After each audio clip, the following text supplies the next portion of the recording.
What if the Addams family raised Harry Potter? Grimmauld Place, raised by Morticia and Gomez to believe the dead are family, and death is just a guest you set a place for at dinner. Dumbledore raised a sacrificial lamb. The Addamses raised a host. So when Voldemort comes hunting a boy who fears nothing, he finds his Horcruxes already gone, not destroyed, invited home. This is how the Dark Lord loses, not in a duel, but at a dinner table. What if Harry Potter was raised by the Addams family? Chapter 1. The inheritance claws the wind on Privet Drive that November night carried no warning of what was coming. It rattled the neat hedges, tugged at the curtains of number 4, and stirred the corner of the blanket in which a sleeping child had been left on the doorstep. The child did not wake. He had been placed there with intentions older than memory. Blood will guard blood, love will shelter love, and a sister will take in her sister's son, because that is what sisters do. The intentions, as it turned out, were wrong on all 3 counts. But the architects of the placement did not yet know this. Albus Dumbledore returned to Hogwarts. Minerva McGonagall returned to her own quarters and wept, briefly and privately, into a tartan handkerchief. Rubeus Hagrid returned to his hut and drank an entire bottle of mead in honor of a family he had loved. And Petunia Dursley, opening her front door at 6 in the morning to set out the milk bottles, found her nephew, screamed once, and then, having been brought up properly, picked him up before the neighbors could see. The wizarding world celebrated. The Ministry of Magic, eager to be seen doing something now that the war was inconveniently over, announced commemorations. Funerals were held. Lily and James Potter were buried in Godric's Hollow with state honors. The Department of Magical Law Enforcement filed paperwork on the Potter cottage, the Potter assets, and the Potter heir. It was the paperwork that caused the trouble. Specifically, it was a single clerical entry, the formal logging of Harry James Potter's current legal guardianship as Petunia Lily Evans Dursley, née Evans, Muggle, residing at 4 Privet Drive, Little Whinging, Surrey. This entry was made on the 7th of November, 1981. It was countersigned by Bartemius Crouch Sr., who initialed it without reading. It was read, however, by a quill 3,000 miles away. Now, the wizarding world has many quills. Most of them are simple things, designed for the tedious labor of writing. But there are older instruments, heirloom quills, oath quills, ancestral pens kept under glass in old families, and triggered only when something occurs in the world they have been enchanted to notice. The Black family kept 17 such quills in a locked case in the library at 12 Grimmauld Place, London. The Addams family, a continent away, kept 32 of theirs in a velvet-lined drawer in the conservatory of their estate outside an unnamed American town that did not appear on any map. On the 7th of November, 1981, one of those quills moved. It rose from the velvet, dipped itself unprompted in a tiny inkwell of what was not entirely ink, and wrote 3 lines on a scrap of vellum that floated up to meet it: black blood. Orphaned, wrongly placed. The vellum drifted, by the conservatory's own gentle currents, to the breakfast table at which Morticia Addams was peeling a black orchid with a small silver knife. She read it. She folded it in half. She passed it to her husband. "Darling," she said. Gomez Addams, who had been mid-laugh at something the morning paper had said, looked up. He took the vellum. He read it. His face transformed through delight, through gravity, through a strange and tender old-world solemnity that was, in him, the most serious expression he ever wore. "Cara mia." He breathed. "Yes, they've misplaced a child. They have. A black child. Yes, in England, in Surrey, I believe." Gomez set down his coffee cup. He rose. He kissed Morticia's hand from fingertip to elbow, slowly and with great purpose, and she watched him with the small smile of a woman who had married exactly the right man. "We're going to England," he said. "I'll pack the trunks. Pack 3, and the Ritz. And Cassandra's marriage records? All of them, every signature." She inclined her head. She was already calculating. Cassandra Black, daughter of a forgotten branch of the Black Tree, had married Eustace Addams in 1849. The marriage had been consummated on a tomb in moonlight, which was traditional, and witnessed by 2 ghosts and a notary, which was legal in 3 jurisdictions. The Addams family had kept the documentation in a velvet folio for 132 years against precisely this kind of contingency. They had also kept the lineage tree, the bloodline correspondences, the magical inheritance writs, and an ancestral charter from the British Wisengamot dated 1614, which acknowledged the Addams family as a senior cadet branch of the Black House, entitled to invoke matriarchal claim on any orphaned black-blooded child whose primary guardian was deceased, imprisoned, or otherwise rendered unable to fulfill the obligations of magical kinship. Sirius Black was in Azkaban. Bellatrix Black Lestrange was in Azkaban. Narcissa Black Malfoy had married out of the line and was therefore disqualified.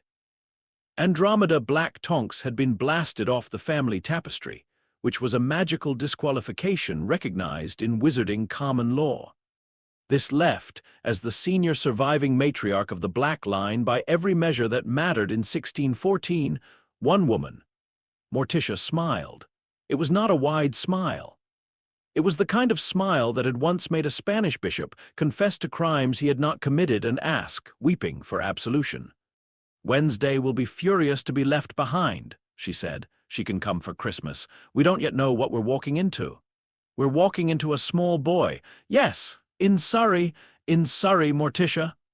He said the word with such venomous pity that she laughed a sound like silver bells being slowly drowned, and they went upstairs to pack. 3 weeks later, the wizarding world's most established families received, by Black-Edged Owl, a notice of emergency hearing at the Wisengamot. The notice did not specify the matter to be argued. It specified only the petitioner, the senior matriarchal branch of the House of Black, in re an orphan. There was no such branch. There had not been such a designation invoked in 200 years. The Wisengamot's chief clerk, a man named Tiberius Ogden, spent 4 hours in the records vault before he understood what he was looking at. And when he did, he poured himself a drink and sent for the chief warlock at once. Albus Dumbledore arrived at the Wisengamot chambers on the morning of the 28th of November to find them already full. Every great family had sent a representative. The press was barred from the public gallery, but the gallery was full anyway, with figures who had not been seen in public in decades, a greengrass crone in mourning veils, a Bones patriarch who was reputed to have died in 1962, a Selwyn whose appearance suggested she had been holding her breath since the previous war. At the petitioner's stand stood a woman in a black gown that fitted her like calligraphy. She held a folio. She did not move. She did not speak. She simply waited, and the chamber's noise, by some quiet magic, decreased around her until the silence was complete. Beside her stood a man with a thin mustache and impeccably polished shoes. He was smiling. Dumbledore took his seat. He cleared his throat. The petitioner may state her case. Morticia Addams inclined her head a fraction of an inch. "Senior Warlock," she said. Her voice carried without effort, as if the chamber were built around the act of listening to her.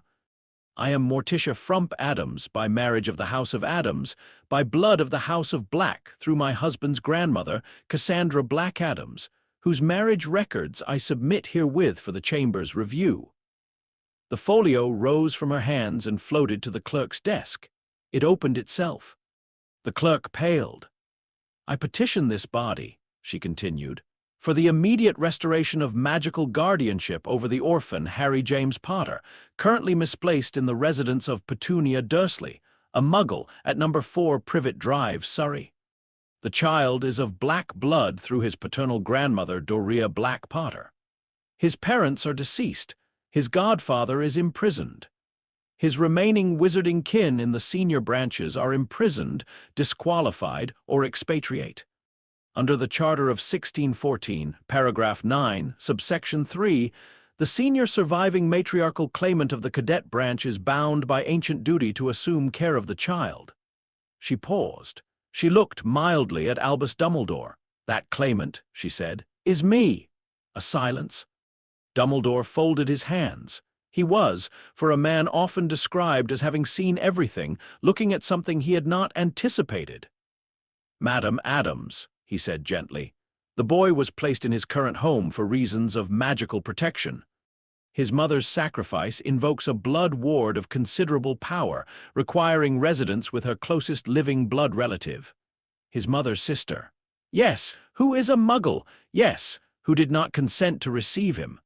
Madam, who has not, in 3 weeks, registered the boy with the muggle authorities, enrolled him for any future provision.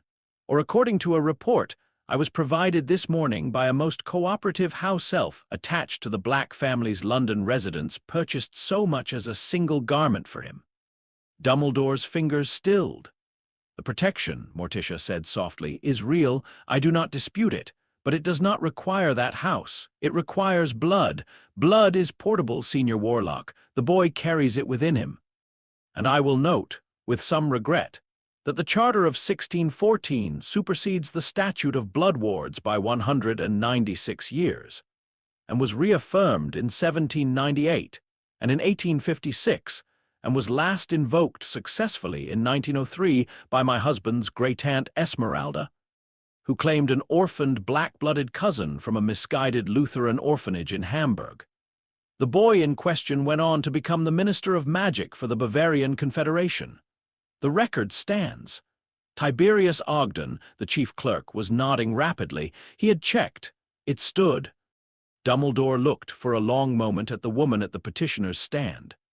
"Madam Addams," he said, "you understand that my objection is not legal. It is one of safeguarding. I understand entirely.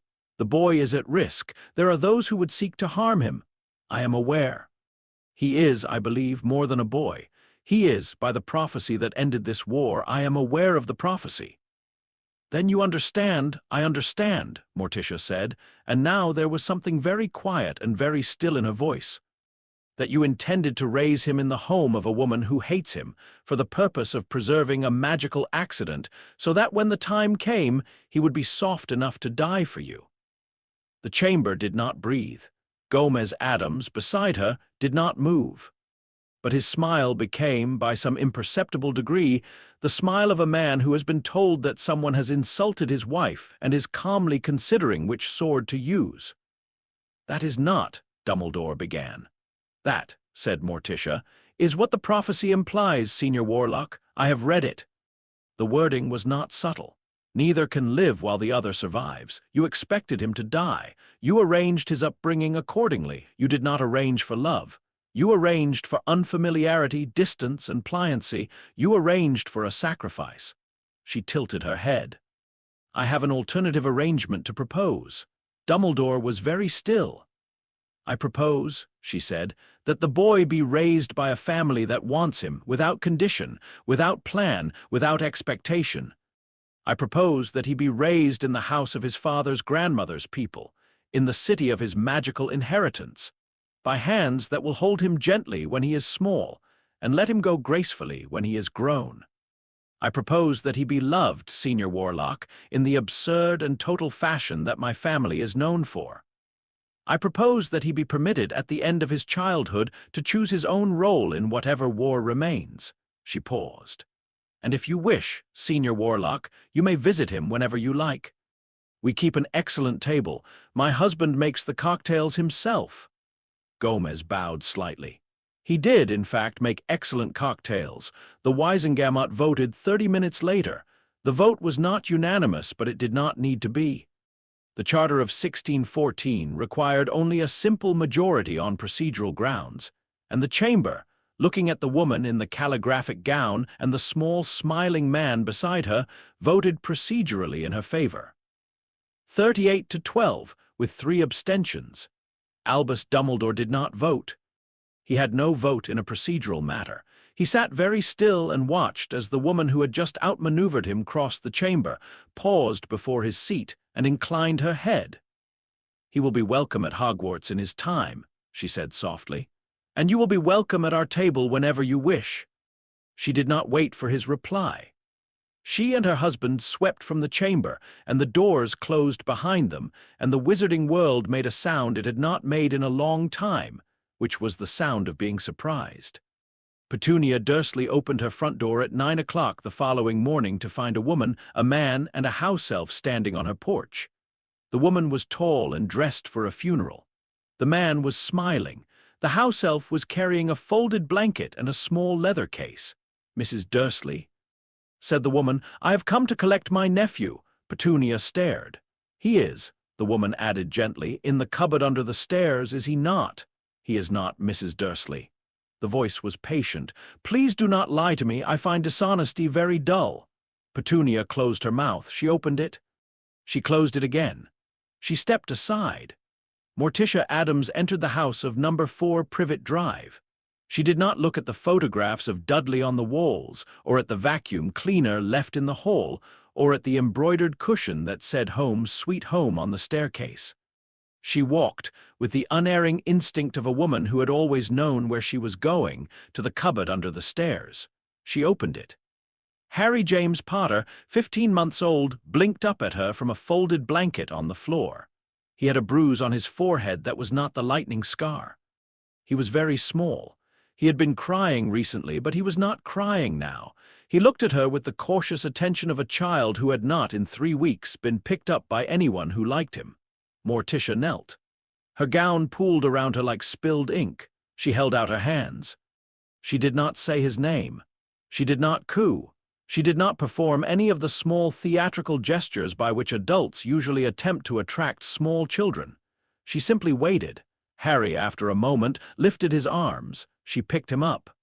She held him against her shoulder with a tenderness that had nothing in it of ceremony. She inhaled the smell of his hair. She closed her eyes. "Cousin," she said very softly into his ear, "you are coming home." She rose. She turned. She walked out of the cupboard, out of the hallway, past Petunia Dursley, out of number 4 Privet Drive, and into the cold November morning. Gomez followed. The house elf, who was named Bingo and who had served the Addams family for 4 generations, followed with the blanket and the case. Petunia stood in her doorway for a long time after they were gone.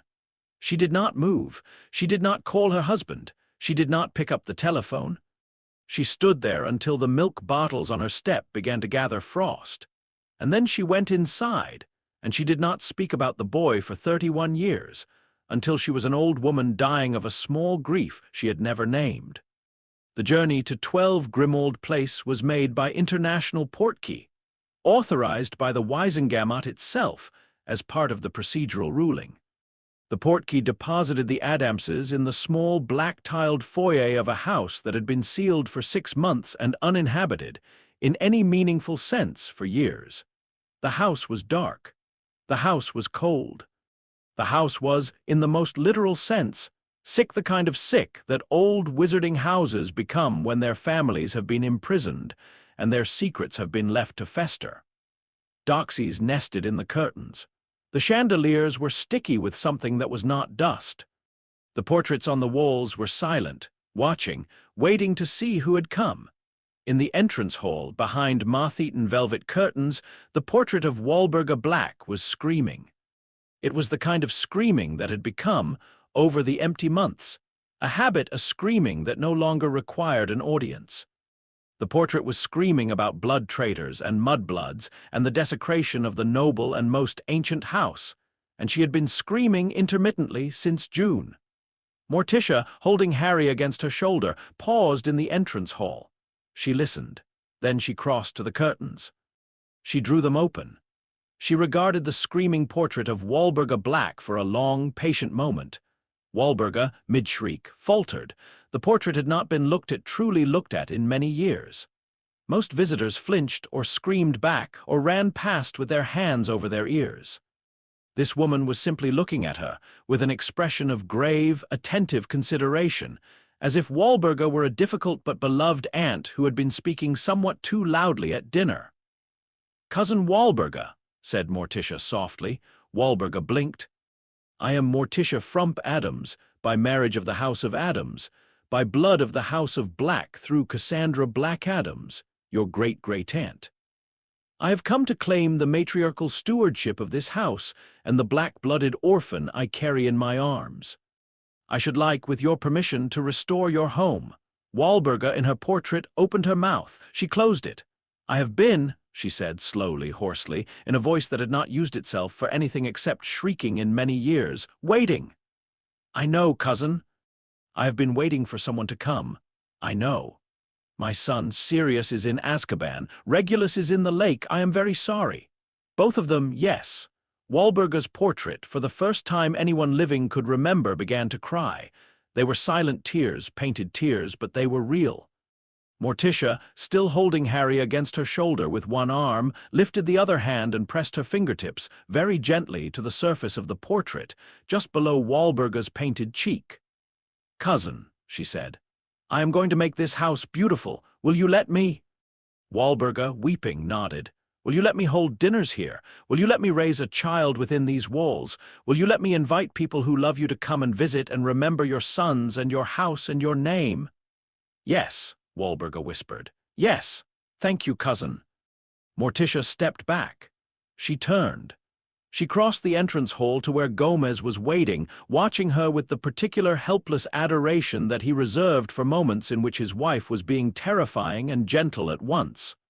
"Gomez," she said, "send for Creature." He nodded. He did not know how to summon a house elf attached to another family. But Bingo, the Addams house elf, did, and Bingo snapped his small fingers, and the dust of the entrance hall stirred. And from the kitchen below there came a sound, a scuttling, a muttering. A creaking, and Creature emerged into the hall. He was filthy. He was bent. He was muttering something about blood traitors. He stopped when he saw the woman in the calligraphic gown holding a small child against her shoulder. He stared. Morticia knelt again. The gown pooled around her again. She regarded the house elf with the same grave attention with which she had regarded Walburga, with which she had regarded Harry in the cupboard, with which she regarded everything she had ever decided to love. "Creature," she said softly, "I am Morticia Addams. I am of black blood. This child in my arms is of black blood. We have come to live here. We have come to make this house beautiful again. We have come to honor your mistress and her sons. Will you serve us?" Creature stared at her. He stared at the child. He stared at the calligraphic gown and the long, pale hands and the woman who had come at last, after the long silence, to do the one thing he had begun, in his bitterest moments, to think no one would ever do. He began, very quietly, to weep. "Creature," he said, "will serve. Creature will serve the mistress. Creature will serve the small black master." Creature, he could not finish. Morticia reached out and took his small, gnarled hand in hers, and she held it, and she said, "Then we are home, my friend. We are all of us home." Outside, on Grimmauld Place, a November wind was rattling the railings of houses that could not see number 12. Inside number 12, a fire long unlit sprang up in the entrance hall fireplace without anyone touching it. The chandelier above the staircase, dusty and cracked, sputtered into flickering life. The portraits along the wall began, slowly, to murmur to one another voices that had not spoken in months, voices that had been waiting. And Walburga, black in her portrait, watched the strange, dark, beautiful family she had been sent at last, and she did not scream. She simply watched. And from the small bundle held against Morticia's shoulder, Harry James Potter, for the first time in 3 weeks, in a house full of strangers who had wanted him, and had come a very long way to take him home, slept. Chapter 2.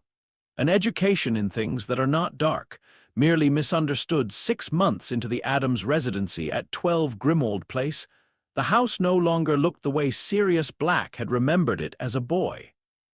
It did not, of course, look the way any house in London looked. But it had stopped deteriorating. It had begun, instead, to do what old houses do when they are finally loved by someone who understands them. It had begun to flourish. The doxies in the curtains had been domesticated. They were called by name now: Hippolyta, Cassandra Jr., Penny, and Dread. They flew small errands. They tended a single rose bush in the upstairs solarium, which Morticia had planted from a cutting of a graveyard rose she had taken from the Père Lachaise on her honeymoon. The rose bush, in turn, screamed politely when its blooms were picked. The chandeliers had been re-leaded by Gomez personally, who had a small workshop in what had once been the elf house, and was now full of sconces, oil lamps, and one perpetually flickering candelabra that Morticia had bought from a man in Cairo who had refused, at the moment of sale, to be paid in money.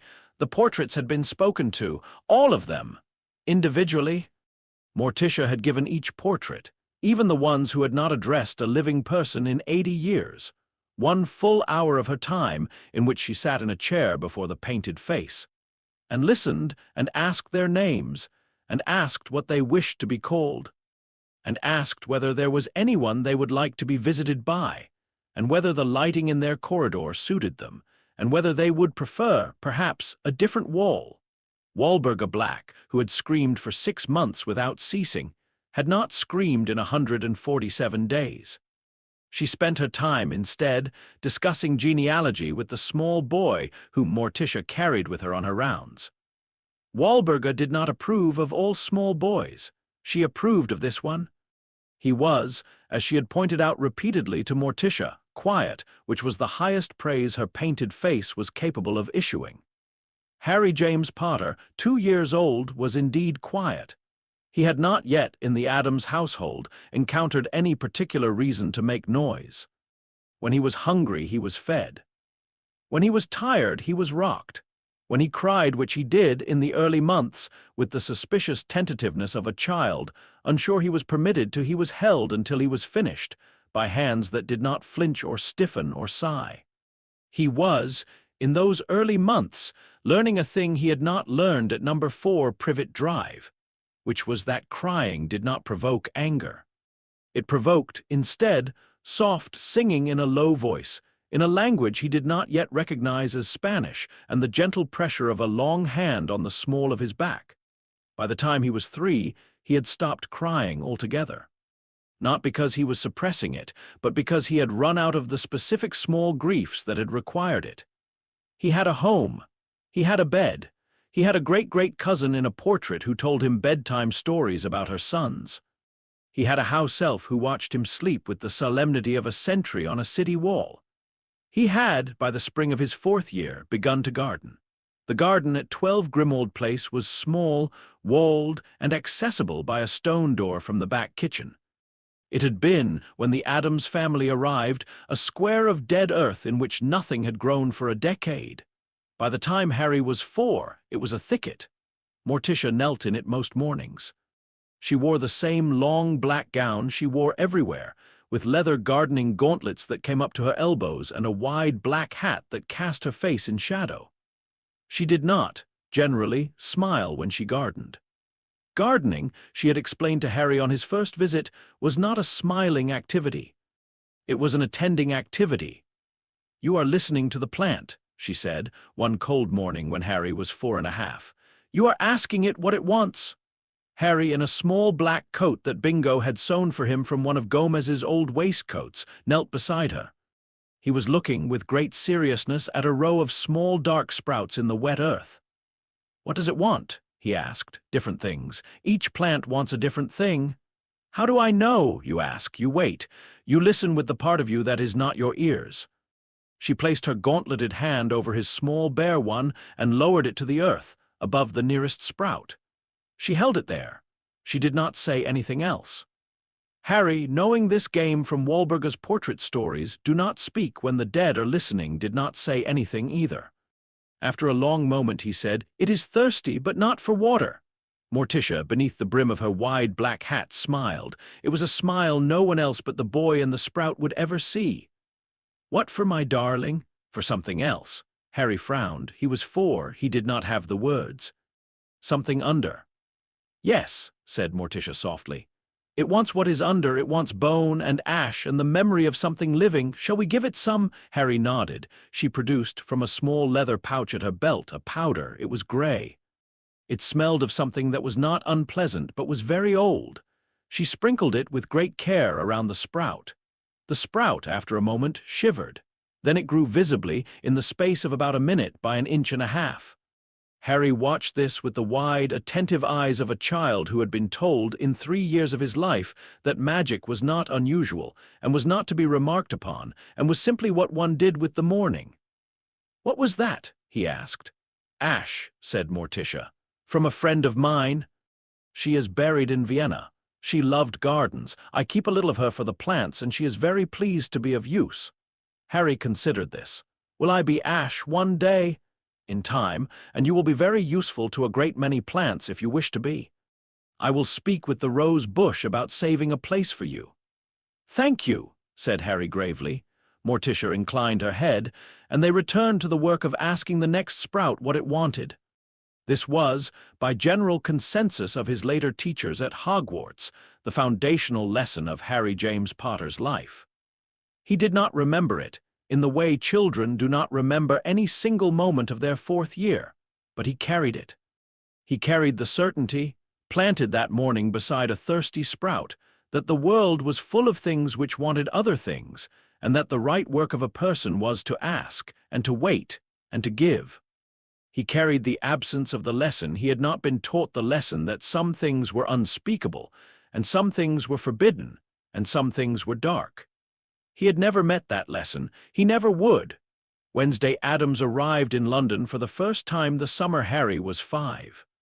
She was 11 then, dressed in mourning black, carrying a single suitcase containing 6 identical dresses, a small bone-handled knife, and a leather-bound journal in which she had been compiling, since the age of 7, a list of people who had wronged her. The list was 3 pages long. She added to it carefully. She arrived through the flue, stepped out of the kitchen fireplace, looked around the kitchen, and said, "This is acceptable." This was, in Wednesday's vocabulary, an effusive compliment. Gomez and Morticia in the doorway beamed. "Wednesday, Bambina," began Gomez. "Where is the small one?" "In the garden, sweet. I will go to him." She did. She found Harry, who was now 5, kneeling beside Morticia's nightshade bed, examining a beetle. She studied him for a long moment with her dark, unblinking gaze. Harry, who had been told that his American cousin was coming and that she was very serious, looked up at her with the calm attention of a child who had not yet learned to be impressed by older children. "You are Harry," she said. "You are Wednesday." "Yes." "You are 11." "Yes." "Walburga said you would be cross with me. Are you?" Wednesday considered this with great seriousness. She studied his face. She studied his hands. She studied the beetle in his palm. "No," she said. "I am not cross." "Good," said Harry. "Would you like to see the beetle?" She knelt. She did not kneel the way Morticia knelt, which was a kind of slow folding. She knelt the way a small soldier knelt, briskly and at attention. She looked at the beetle. The beetle, sensing in her something it had not sensed in Harry, did not move. "It is a coffin beetle," she said. "Yes." "Did you find it yourself?" "Yes." "Did anyone help you identify it?" "Creature. He says they used to come up through the floors when his mother was small." Wednesday looked up at him. "I am going to teach you to throw a knife," she said. "Would you like that?" "Yes," said Harry, who had been waiting since he was 3 to be asked.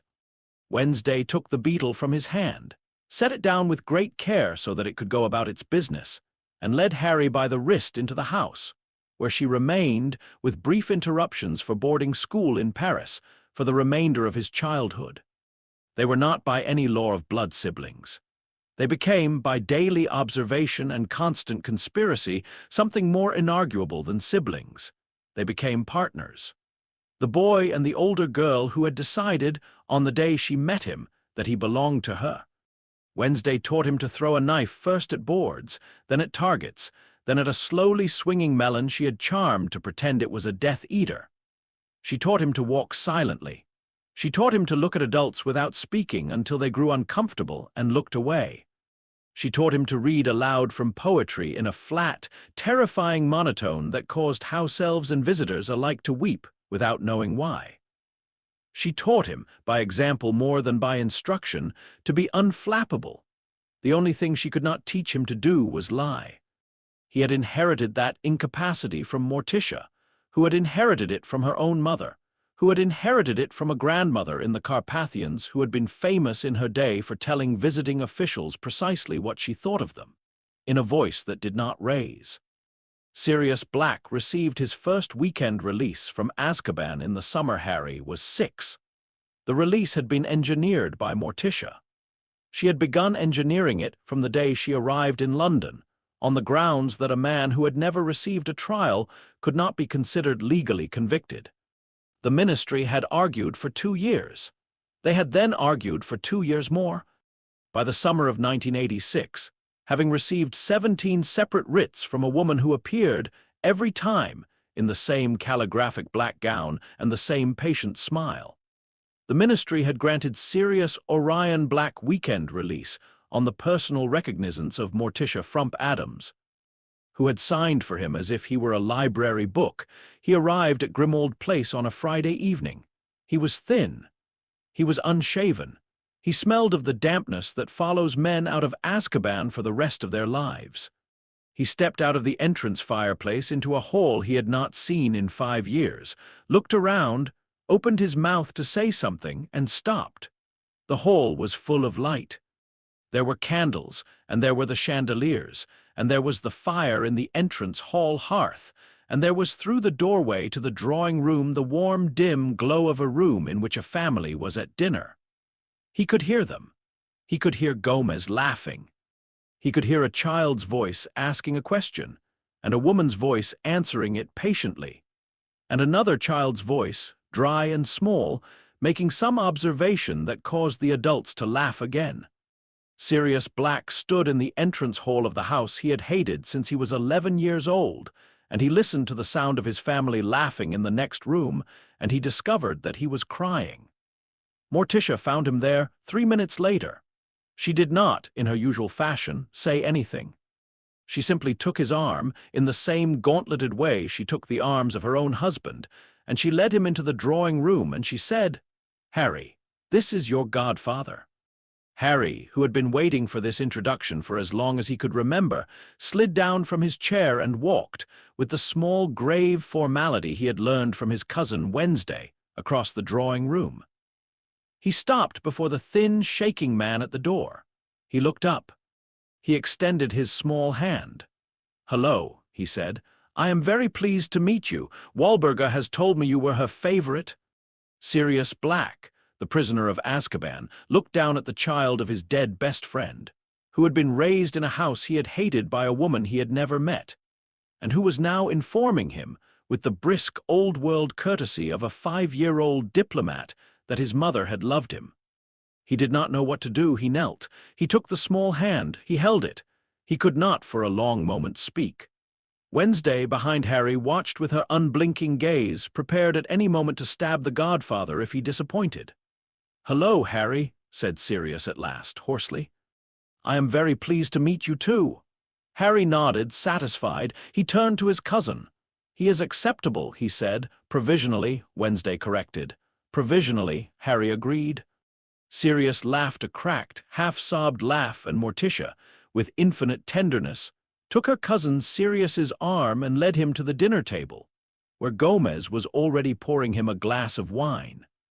By the summer Harry was 7, Sirius was at Grimmauld every weekend, and by his 8th birthday he was there 4 days a week, and by his 9th the ministry had quietly stopped pretending it was a release at all. Sirius had not been pardoned. He had been, in a small and bureaucratically embarrassing way, forgotten about by the prison system, which was a thing the Addams family had spent 4 years patiently engineering. It was Pugsley, on one of his summer visits, who introduced Harry to the family alchemy, and it was Sirius who joined in with the unhinged delight of a man rediscovering boyhood. The basement of Grimmauld Place, which had once held nothing but the boiler and a collection of jarred eyes, became between the summer Harry was 7 and the summer he was 9 the most thoroughly destroyed sub-basement laboratory in the United Kingdom. They blew up the same wall 4 times. Bingo repaired it 4 times. On the 5th occasion, Bingo simply enchanted the wall to repair itself, on the grounds that the situation was not going to improve. Uncle Fester arrived for Christmas in 1989, when Harry was 9. He stepped out of the flue with his usual rolling gait, a black overcoat 2 sizes too big for him, and an expression of unconditional good cheer. "Familia," he said in his thick American accent. "Where is the small one?" The small one was produced. Harry had heard much about Uncle Fester. He had heard about the light bulb and the electrical eel and the time Uncle Fester had survived being struck by lightning on a moor in Scotland and had walked home whistling.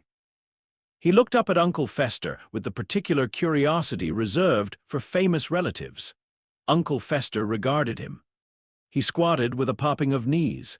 He produced from his coat pocket a small brass apparatus that resembled, more than anything else, a hand-cranked egg beater attached to a battery. "Boy," he said, "hold this." Harry took it. It was cold. "Now," said Uncle Fester, and he began to turn the small handle. There was a hum. There was a small smell of copper. There was a feeling in Harry's hand of a thin, warm current passing through him, not unpleasant. He waited. The handle turned faster. The hum grew louder. A small spark crackled at the apparatus's terminal. Harry watched it with interest. Uncle Fester cranked harder. He cranked until the apparatus was singing.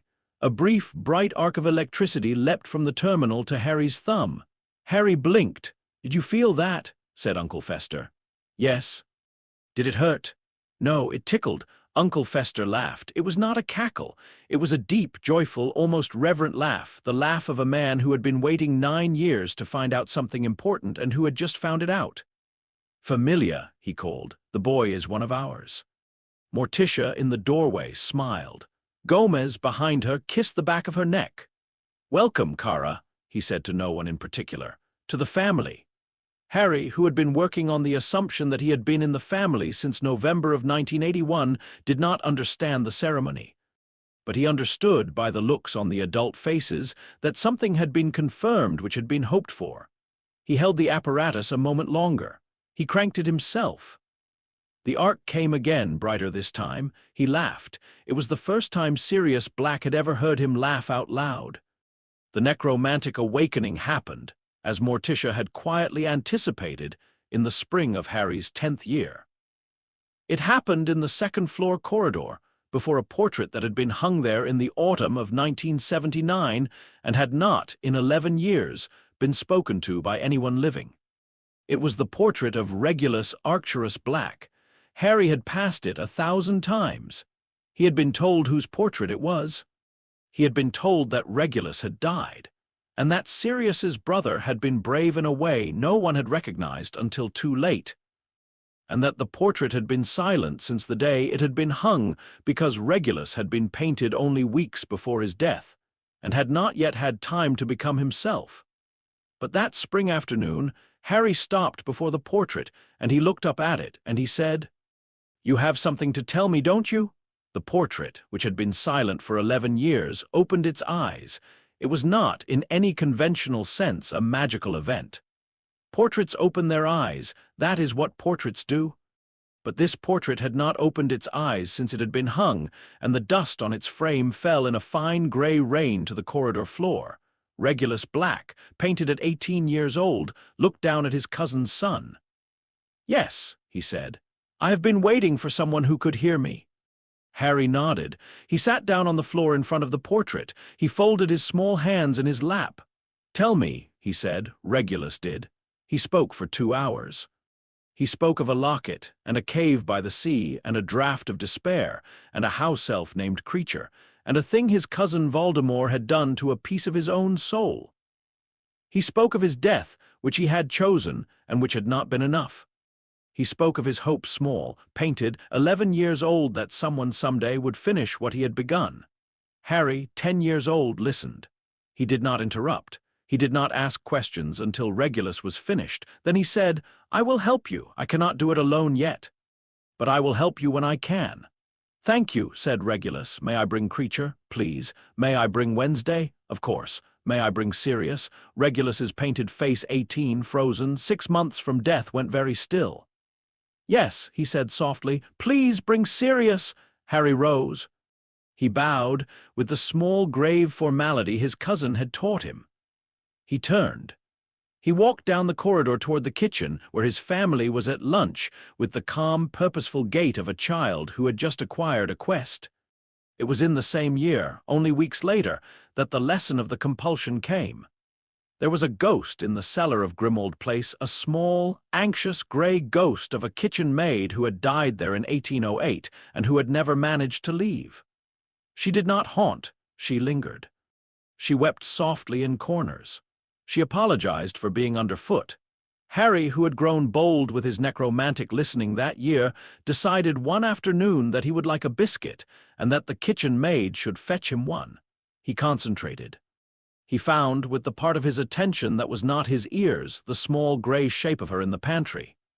He thought very firmly, "Bring me a biscuit." The kitchen maid trembled. She wept. She did not bring him a biscuit. He tried again, more firmly. She wept harder. He was building toward a third attempt when his mother, for Morticia had been mother for years now, by the formal but unbreakable Addams designation, appeared in the kitchen doorway. She did not speak. She simply looked at him.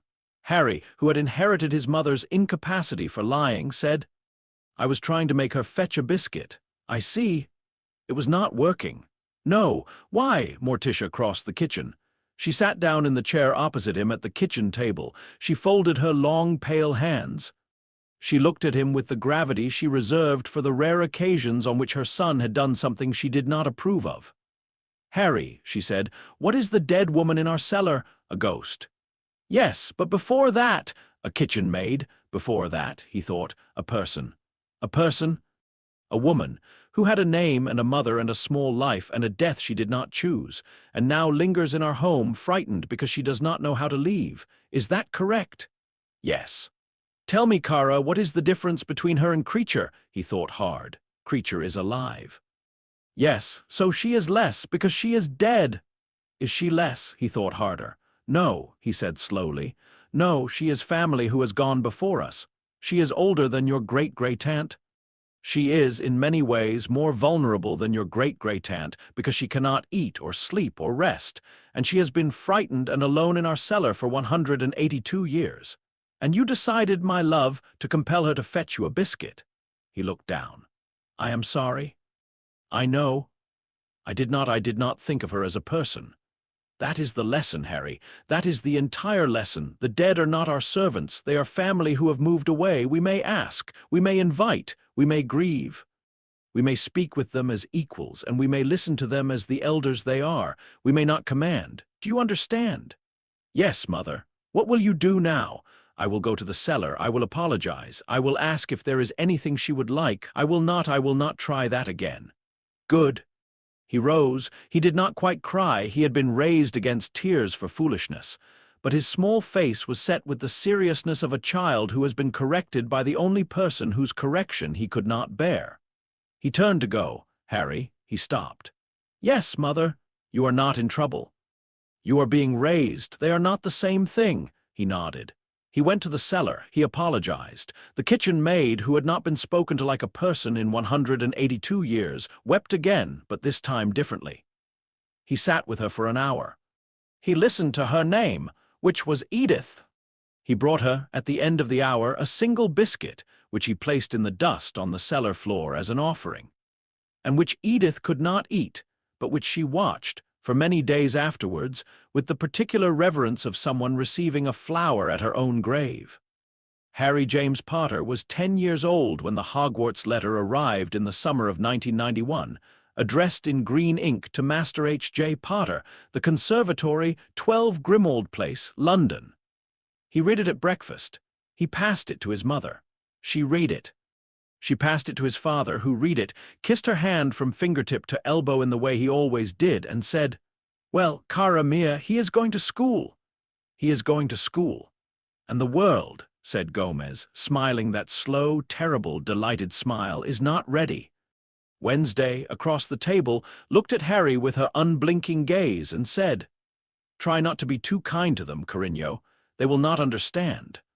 Harry, 10 years old, fully formed, raised in the absurd and total fashion of a family that had loved him without condition for 9.5 years, looked up at his sister, and his father, and his mother, and at Creature in the doorway holding the Morning Post, and at the portrait of Walburga Black in the next room, which was now humming, softly, an old lullaby in Welsh, and he smiled. I shall try, he said. It was not a promise he intended to keep. Chapter 3. The Hogwarts inversion. The platform at King's Cross Station had been crowded with families since 8 in the morning, and by 10:30 it had reached the particular pitch of nervous joy that only families releasing children to boarding school can produce. Trunks were being wheeled. Owls were screaming. Mothers were straightening collars. Fathers were giving last-minute advice about responsible behavior, the avoidance of trouble, and the importance of writing letters home. The Addams family arrived at 10:46. They arrived together: Gomez in a velvet morning coat with brass buttons, Morticia in a calligraphic black gown trailing perhaps too long for a railway station, Wednesday in her usual morning dress with a small black hat, Sirius in the new black greatcoat Bingo had sewn for him in honor of the occasion, and Creature in a pressed pillowcase that had been pressed into a suit, with little tails and lapels and a single black ribbon at the throat. The pillowcase had taken Bingo 3 weeks to design. Creature had wept upon receiving it and had refused for 2 days to wear it on the grounds that it was too fine. He was wearing it now, between them, holding a small leather-handled trunk on which the initials HJP had been worked in silver thread. Walked an 11-year-old boy in a bespoke black pinstripe suit. He was small for his age. He wore round glasses. His dark hair stuck up at the back in a way that 12 combings by Wednesday that morning had not been able to flatten. On his left shoulder, in a small leather case with a viewing window, traveled Thing, who had been deemed the appropriate familiar for a first year and who was, at this moment, waving cheerfully at a passing porter. On Harry's right wrist, in a small silver bracelet that doubled as a habitat, dozed Cleopatra, his tarantula. He was carrying a calling card tray. He had been told this was no longer the fashion. He had pointed out that fashions changed and people did not. The platform parted around them as they walked.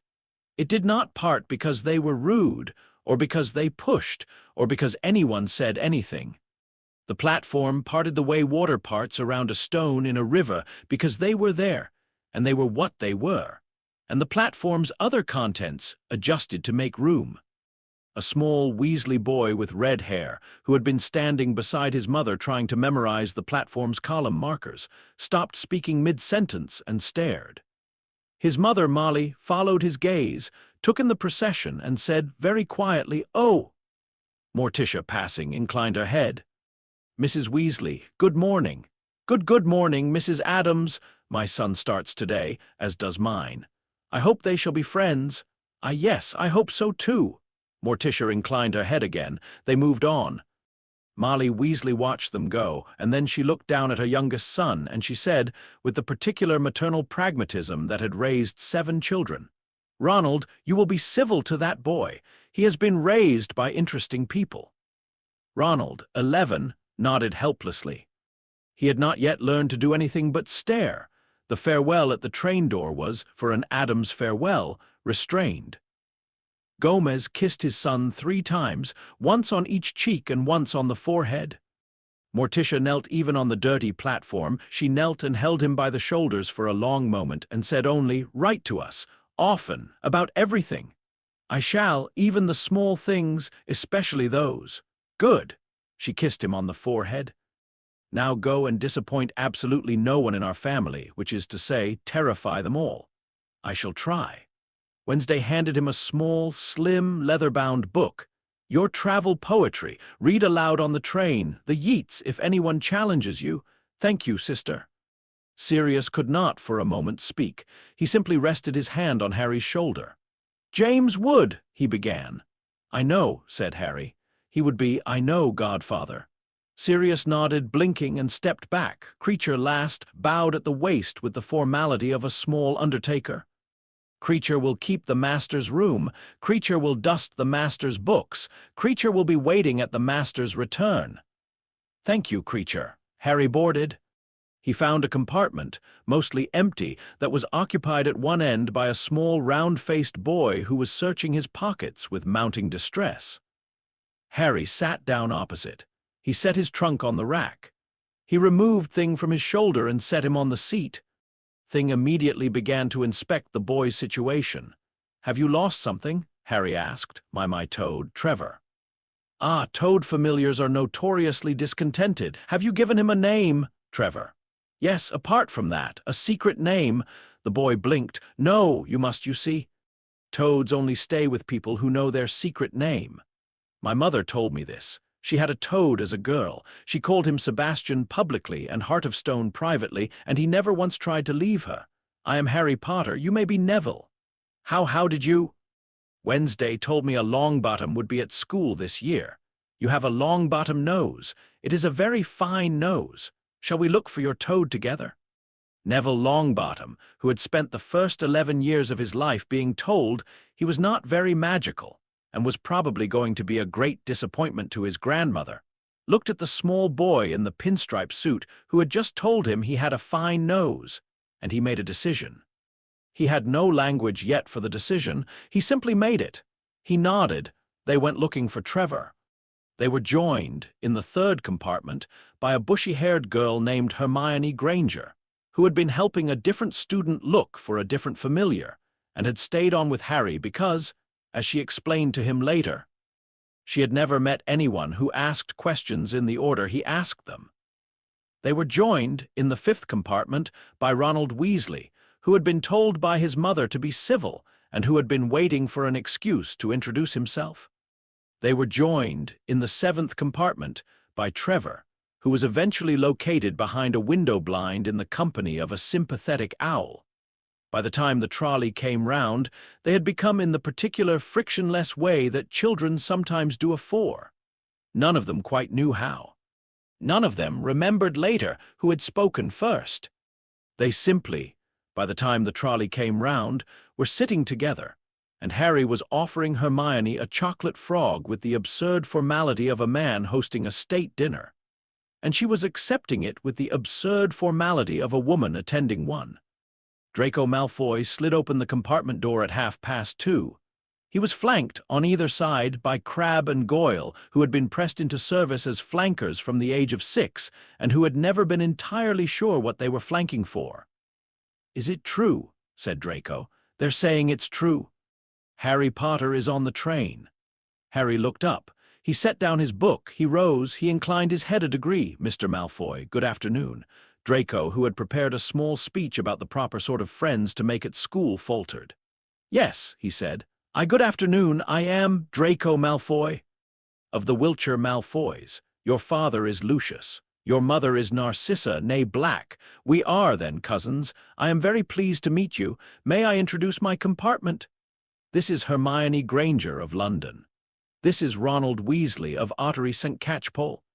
This is Neville Longbottom of the Longbottoms. Please do come in. We have chocolate frogs." The compartment held its breath. Crabbe and Goyle held their breath. Draco held his breath. The trolley witch, who had paused outside the door, held her breath. Draco, who had been raised to expect that Harry Potter would either fawn upon him or strike him, had not been prepared for being introduced to a Weasley. His mouth worked. He looked at Ronald. Ronald looked back at him with the expression of a boy who was not sure whether he was being insulted, complimented, or both. "I," said Draco. I should not, Mr. Malfoy," said Harry gently. "We are cousins. Your Aunt Walburga is at home in my entrance hall. She speaks of your mother often. I am asked to convey her regards." Draco's mouth closed. "My Aunt Walburga's portrait?" "Yes, she is well. She no longer screams. She is teaching me Welsh." There was a long silence. "Right," said Draco faintly. He sat down. He did not know how. He was simply, suddenly, sitting in the compartment. Crabbe and Goyle, with the loyal confusion of trained flankers, sat down beside him. The chocolate frog was passed. Draco took it. He ate it. "Walburga," he said carefully after a moment. "Knows Welsh." "She is learning," said Harry. "I will write to her tonight. She will be pleased you asked." This was, in later years, identified by historians of the wizarding civil settlement as the precise moment at which the Malfoy Black family schism began to heal. Nobody noticed at the time. They were 11. They were on a train. The sorting was, by Hogwarts standards, eventful. Harry was called near the end, after a long row of children had been sorted into their houses with brisk efficiency.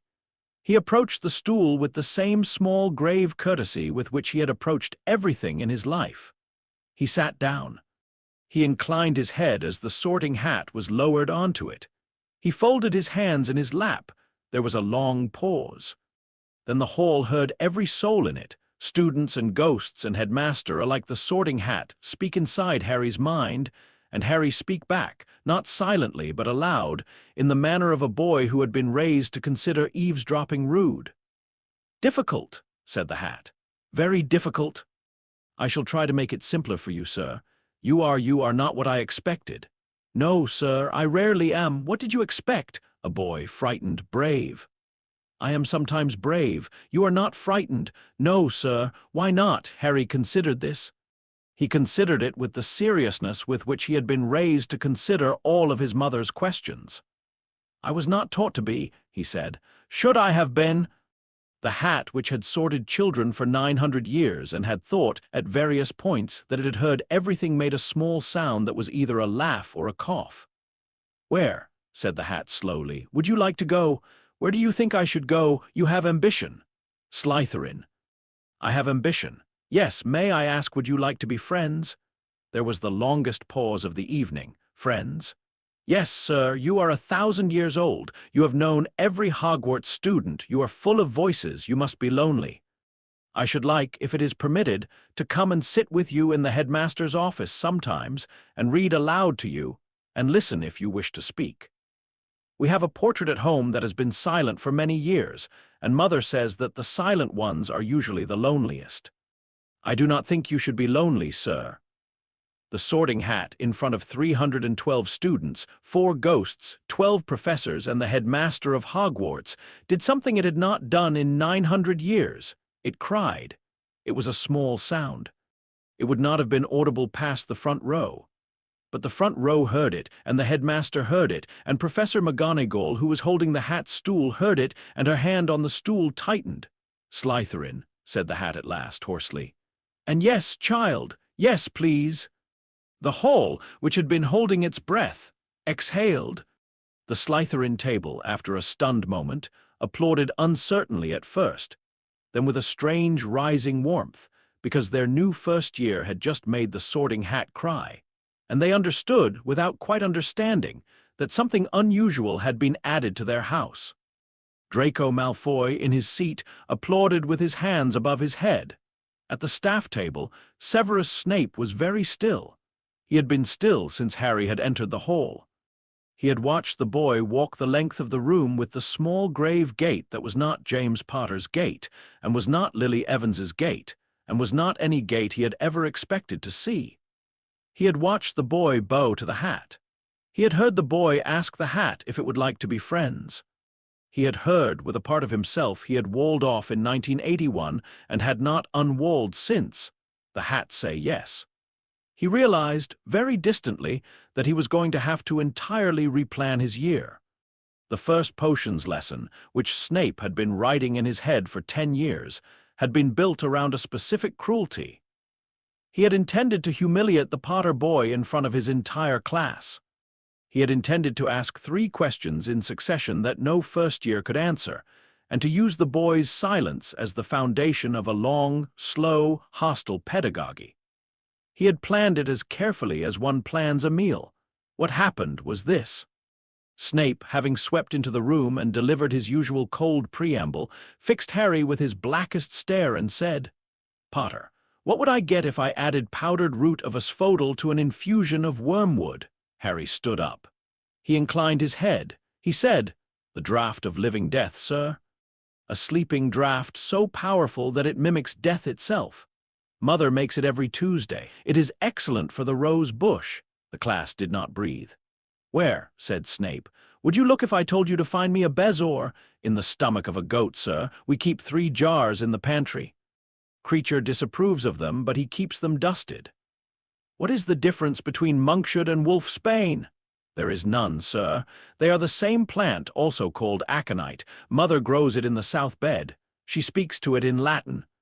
She says it prefers being addressed by its scientific name when it is being cut." "Aconitum napellus, sir."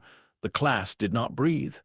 Snape, the potions master of Hogwarts, the man who had hated James Potter for 15 years and had hated his memory for 10, looked at the small boy in the front row who had just answered him politely, completely.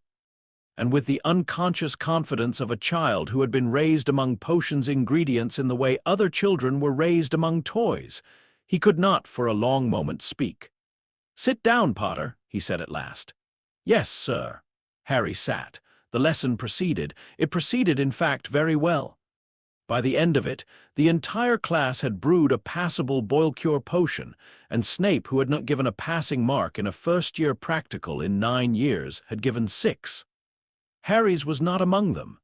Harry's was the only outstanding. Snape did not, that night, sleep. He sat at his desk, and he stared at the wall, and he tried to construct a hatred for the boy that would survive the boy's existence, and he discovered that he could not. The boy did not behave like James Potter. The boy did not behave like Lily Evans. The boy behaved like a black, in the old sense of the word, the sense that the family had possessed before pride had eaten it. He had been raised, against all expectation, into the version of the black family that had existed before the corruption. He was a black as Regulus had been a black at his best. He was, in a way that Snape could not articulate, unsullied. Snape, who had spent his life in service to the part of magic that hated itself, did not know what to do with a boy who did not. He went, that night, to the headmaster's office. He did not knock. He did not need to. Dumbledore was awake in his chair looking at the fire. "Severus, headmaster, you have seen the boy." "I have." "And," Snape sat down, he stared at the fire for a long while. "What have they done to him?" he asked at last. "They have loved him." "That is all." "That is all, I think. It appears to have been sufficient." Snape did not reply. There was, for a potions master who had been planning his hatred for 10 years, nothing to say. Quirinus Quirrell arrived for dinner at 12 Grimmauld Place on the 3rd Friday of October. He arrived because Harry had invited him. The invitation had been handwritten on black-edged cardstock and delivered to the defense against the dark arts classroom by Thing, who had crawled out of Harry's sleeve, scuttled up the desk, deposited the invitation, and saluted. Quirrell had taken 3 days to respond. He had stuttered through the response. He had agreed. He arrived through the flu at 7. He was met in the entrance hall by Gomez, who shook his hand with great enthusiasm. By Morticia, who took his coat and observed with the gentlest interest that his turban was an unusual choice for the season. By Sirius, who was sober and watchful. By Wednesday, who studied him without speaking. And by Creature, who carried his coat away with the formality of a small undertaker. Quirrell, behind his turban, contained the parasite of Lord Voldemort. This was the entire reason for the invitation. Harry had not been told. Harry had simply, the previous evening, said over dinner, "I think Professor Quirrell is unhappy. He stammers. He keeps his hand on his turban as if it hurts. I should like to invite him to dinner." Morticia had set down her wine-glass. Gomez had set down his fork. Wednesday had looked at her brother for a long moment, and then she had said only, "Yes, invite him." They sat down to dinner. Morticia served. The dinner was nightshade soup, roast lamb, and a dessert that had not been named because Morticia did not believe in naming desserts that were too beautiful to need names. Quirrell throughout sweated. He sweated for several reasons. He sweated because Morticia's eyes did not leave him. He sweated because Gomez kept asking him, with cheerful curiosity, about his recent travels in Albania. He sweated because Wednesday was sitting opposite him with her dark, unblinking gaze, and was, he became gradually certain, counting his pulse by some means he did not understand. He sweated, most of all, because the parasite at the back of his head was making a sound he had never heard it make before, which was the small, high keening sound that small, frightened things make when they recognize a predator. Voldemort, behind the turban, could feel the house. He could feel the house in a way he had not anticipated. The house was full. It was full of portraits speaking softly to one another in the next room. It was full of a kitchen ghost who had recently learned her name was Edith. It was full of a rose bush in the upstairs solarium that had been planted with the ashes of a Viennese gardener who liked to be useful. It was full of a black family matriarch in the entrance hall who was humming a Welsh lullaby in honor of dinner guests. It was full of, most of all and most terribly, the warm and unguarded attention of a small boy across the table who had invited him to come, who had no idea who he was, and who was inquiring with grave courtesy whether he found the lamb agreeable. Voldemort, who had spent a decade as a parasite, who had survived by remaining unseen, who had built his existence on the careful management of fear, found himself in a room where fear was not a currency. He could not breathe, he could not think. The boy was looking at him. The boy was asking after his health. The boy was saying that he hoped Professor Quirrell would come again. At the soup course, Voldemort tried to retreat to the deepest part of Quirrell's mind. The house did not allow it. The house had been rebuilt by a woman who had asked every portrait its name, and the magic of that asking had set itself, by some old ritual law, into the wallpaper. The house was hospitable. The house demanded that its guests be present. At the lamb course, Voldemort tried, very quietly, to read Morticia's mind. He found himself looking at a long internal corridor of black orchids, at the end of which Morticia herself stood, smiling at him with the same gentle attention she was showing him at the dinner table. He retreated in a sweat. He had been seen. At the dessert he tried desperately, foolishly, suicidally to throw a small, wandless curse at the boy.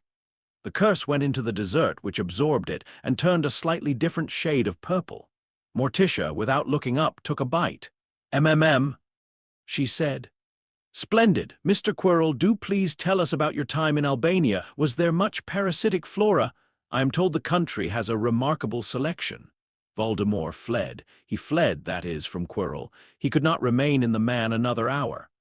The pressure of the house, the pressure of the family, the pressure of the boy's unguarded eyes had become more than a soul fragment could bear. He tore himself out of Quirrell's body in the middle of the dessert course, and he fled through the wall, and out into the London night, in the form of a faint, sour wind that carried, with it, the unmistakable scent of defeat. Quirrell, freed of his parasite for the first time in 10 months, collapsed face first into the dessert. "Oh dear," said Morticia mildly.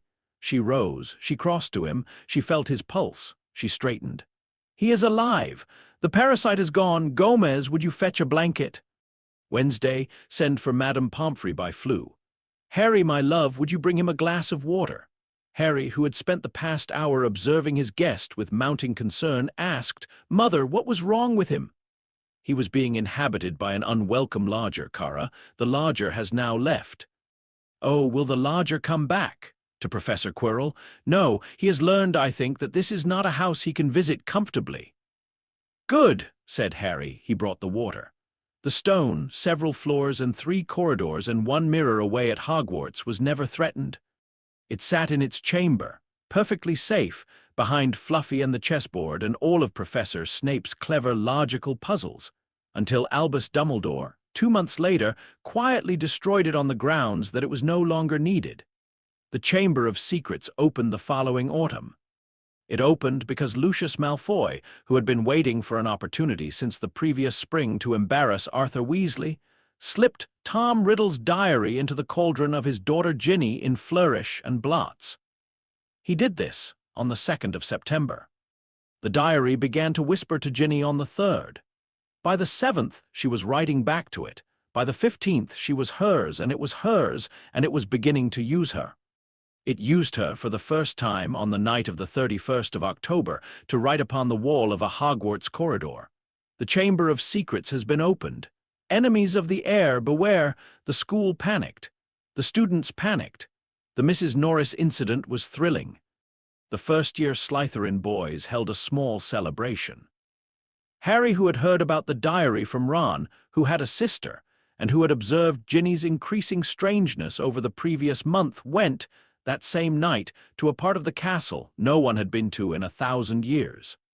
He found the entrance in the 2nd-floor girls' bathroom, which Wednesday had told him about by Owl earlier in the year, because Wednesday had read everything that had ever been written about Hogwarts and considered it her duty to brief her brother.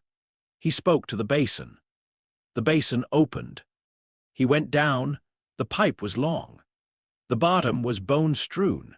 The chamber, at last, was enormous, and at the far end of it, a great green serpent uncoiled itself from a stone mouth and slithered toward him with a sound like the world ending. Harry, 11 years old, in a school robe over his black pinstripe waistcoat, inclined his head. He folded his hands behind his back. He waited until the great serpent was perhaps 20 feet away. He spoke in parcel tongue. "Good evening, madam." The basilisk stopped. The basilisk had been waiting for 1,000 years. The basilisk had been waiting specifically for an heir of Slytherin to come down through the pipe and command her to kill.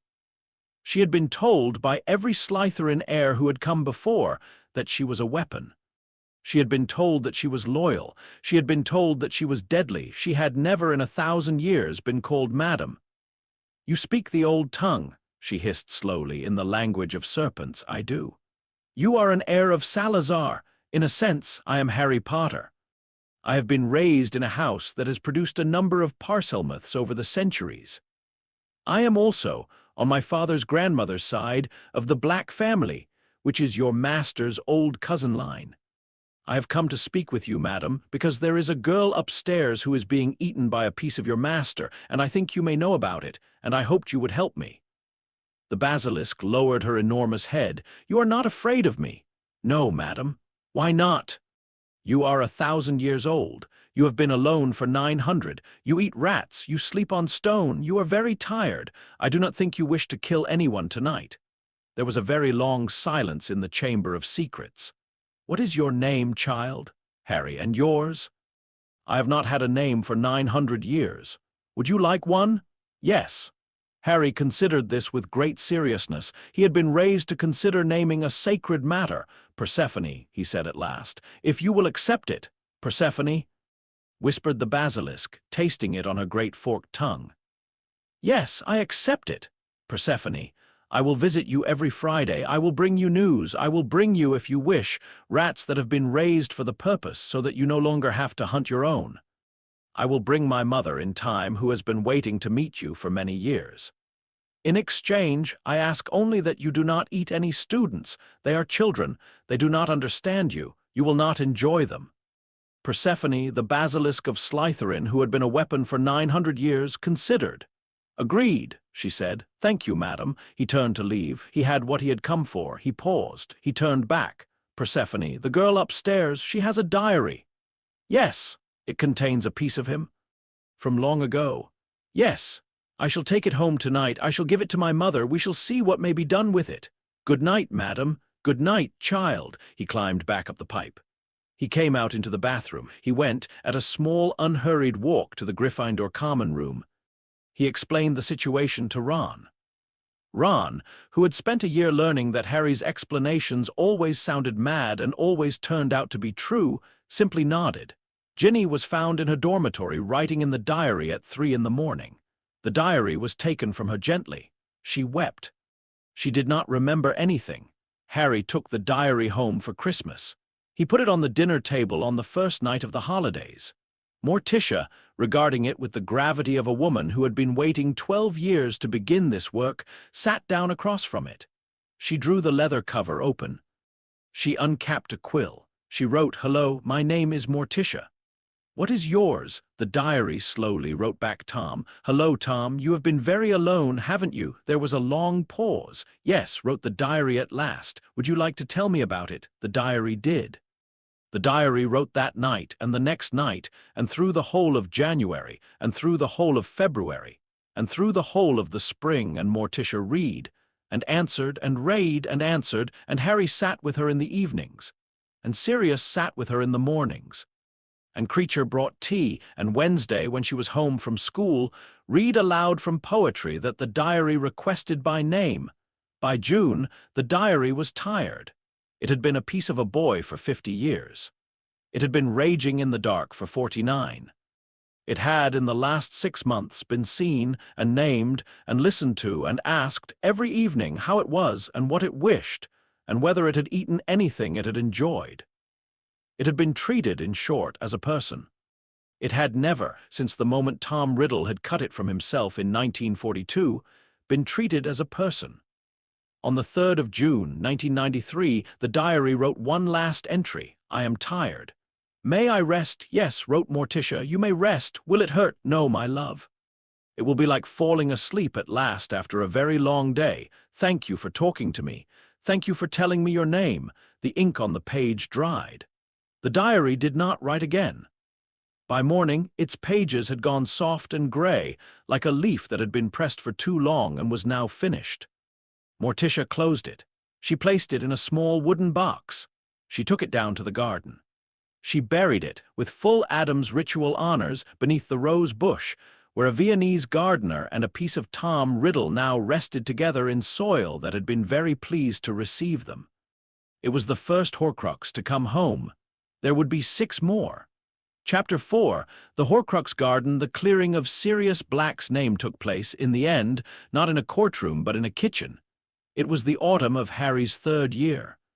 Peter Pettigrew had been living for 12 years, in the form of a rat named Scabbers, in the household of the Weasley family, sleeping in the bed of a boy who had become Harry's closest friend. He had survived 12 years by the simple expedient of remaining a rat, eating well, and never once attracting attention. He had not counted on Wednesday Addams.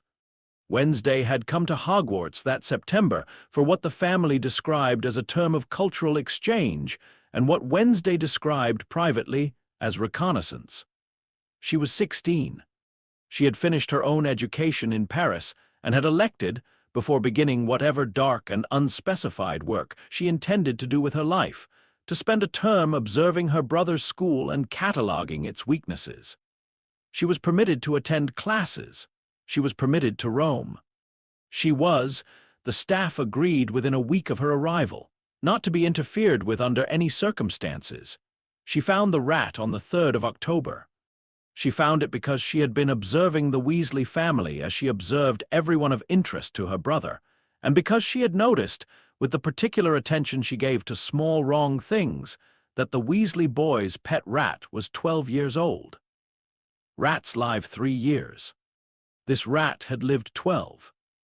This rat had, additionally, a toe missing on its front paw, and Wednesday had read everything that the only remains ever recovered of Peter Pettigrew, after his heroic death at the hands of Sirius Black, had been a single finger. She did not raise the matter with the staff. She did not raise it with her brother. She went, on the night of the 3rd of October, to the Gryffindor 3rd-year boys' dormitory. She had obtained the password by the simple method of standing in front of the fat lady's portrait, until the fat lady, unnerved, told her, and she removed the sleeping rat from Ronald Weasley's bedside, and she carried it down to the empty potions classroom, and she stabbed it. She stabbed it precisely. She did not kill it. She had been raised to understand the difference between killing a thing and merely persuading it to stop pretending. She pinned its tail to the desk with her bone-handled knife, and she held a second knife to its throat, and she said, in her flat, unhurried monotone, "Peter Pettigrew, I know what you are. You will resume your human form, or I will begin removing pieces of you and feeding them to my brother's tarantula. She is named Cleopatra. She is not a fussy eater. You have until I count to 3. 1. The rat on 1 became a man.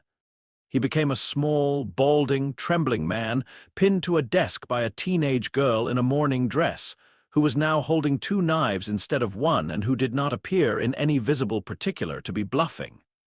"Please," whispered Peter Pettigrew. "Please, you betrayed the Potters. You framed Sirius Black. You have lived in a child's bed for 12 years. Wednesday's voice did not rise. It never rose. "I am going to deliver you to the Ministry of Magic. You are going to confess. You are going to do this because the alternative is that I deliver you to my mother, who will not hurt you, but who will talk to you every evening for the rest of your natural life about your feelings. Do you understand the choice I am offering you?" Peter Pettigrew, who had heard things about the house at Grimmauld Place, chose the ministry. He was delivered to the ministry at dawn, pinned and gagged and bound in silver cord by a 16-year-old girl who left him on the desk of the Auror office with a handwritten note that read, "This is Peter Pettigrew. He is not dead. He has been a rat. Sincerely, W. Addams." She did not wait. She went back to Hogwarts and slept until noon. Sirius Black was formally exonerated within the month. The exoneration was, by the standards of the wizarding legal system, scandalously fast, but the wizarding legal system had learned, over 12 years, that documents arriving in a calligraphic black hand were best dealt with promptly. Sirius received a public apology, a substantial sum in damages, and the restoration of his name. He received these things at a small ministry ceremony that he attended in a black greatcoat, flanked by his entire adopted family, and at the end of which he turned to Morticia and said, in a voice that shook only slightly, "You did this in 2 years what 50 auras couldn't do in 12. "I had a 16-year-old with a knife," said Morticia. "It is an underrated resource." Sirius laughed and wept and went home to Grimmauld Place, which was now, unambiguously, his home, and that night, for the first time since he was 11 years old, he slept in the house of his childhood without nightmares. The locket came in the spring. It came because Regulus Black had been waiting 12 years in his portrait, and because the time had finally arrived. Harry was 13. He had grown into his necromancy in the way a young tree grows into its height steadily, without drama, with the occasional alarming growth spurt that frightened the adults around him. He could now speak with the dead across distance. He could now sense the lingering of a soul in an object, which was a rarer and more difficult gift, and which Morticia had recognized in him with quiet pride and quiet caution. He went to the cave with Sirius and Creature and Regulus's portrait, which Sirius carried in a padded case and which directed them. The cave was as Regulus had described it. The lake was as Regulus had described it. The inferi were as Regulus had described them, the drowned dead, the violated dead, the corpses Voldemort had enslaved to guard his soul fragment. Harry stopped at the edge of the lake. He looked at the white shapes beneath the black water. He felt them not as monsters, but as what they were, which was family that had been treated as monsters. He felt the violation of them. He felt the old crime of their compulsion. He was, for the first time in his life, angry. He did not raise his wand. He raised his voice.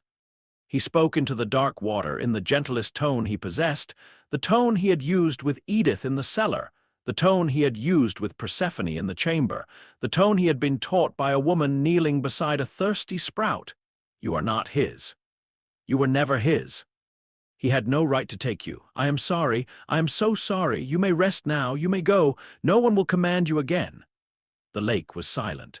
The white shapes beneath the water did not stir, and then slowly, one by one, they let go. They had been held by compulsion, by violence, by the iron grammar of necromancy that says I command and you obey. They had never, in all the years of their drowning, been released. Harry did not raise them. He did not command them. He did the one thing Voldemort had never thought to do, which was to tell them they were free. And the dead, given permission to rest, rested. The white shapes sank. The black water stilled. By the time they reached the island in the center of the lake, the inferi were gone, not destroyed, but dismissed, returned at last to the long sleep from which they had been so cruelly woken. Creature wept. Creature had been here before, 12 years earlier, with a young master who had ordered him to drink the poison and then leave him to die. Creature had been ordered that night to abandon the boy he loved. He had obeyed because he was a house elf, and he had carried the wound of that obedience for 12 years. He wept now because the boy's brother's son had come back, and had done it differently, and had freed the dead instead of commanding them, and Creature understood, in the deep place where house elves understand things, that this was the way it ought to have been done the first time. The locket sat in its basin, in its poison. Harry drank the poison. He had been raised on poisons. His mother brewed the draught of living death every Tuesday for the rose bush. His body, by 13, had a tolerance that no 13-year-old body had any business possessing. He drank it. He shook. He did not despair, because despair was an emotion the potion induced by amplifying one's fear, and Harry had no fear for it to amplify. He simply drank and shook and reached into the basin and took the locket. It screamed inside his mind the moment he touched it. The locket Tom was not the diary Tom. The diary Tom had been 16, raw, lonely, half-formed. The locket Tom was older, colder, prouder, more fully himself. It screamed at Harry in a voice like a knife on slate. It showed him visions. It showed him his own death, his family's death, the burning of Grimmauld Place. It tried, with the full malevolence of a soul fragment torn from a man who had murdered to make it, to break the boy who held it. Harry held it against his chest. He did not fight the visions. He let them come. He had been raised in a house where the macabre was beautiful, where death was a guest, where pain was an intimacy. And so the locket's visions of death and burning did not horrify him. They simply made him sad. He held the screaming locket against his heart, and he said, in Parseltongue, in the gentlest voice he had, "I know. I know, you are frightened. You have been frightened for so long. We are going home now. There is a place for you. You will not be alone there, I promise." The locket screamed all the way out of the cave. It screamed all the way through the apparition home. It screamed as Harry carried it through the front door of Grimmauld Place, into the entrance hall, past the portrait of Walburga, who fell silent and watched with painted tears, and into the back of the house, to the conservatory. The conservatory had been prepared. This was the Horcrux garden.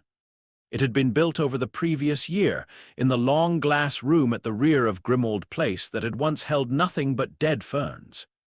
It was a greenhouse in form. It was something else in function.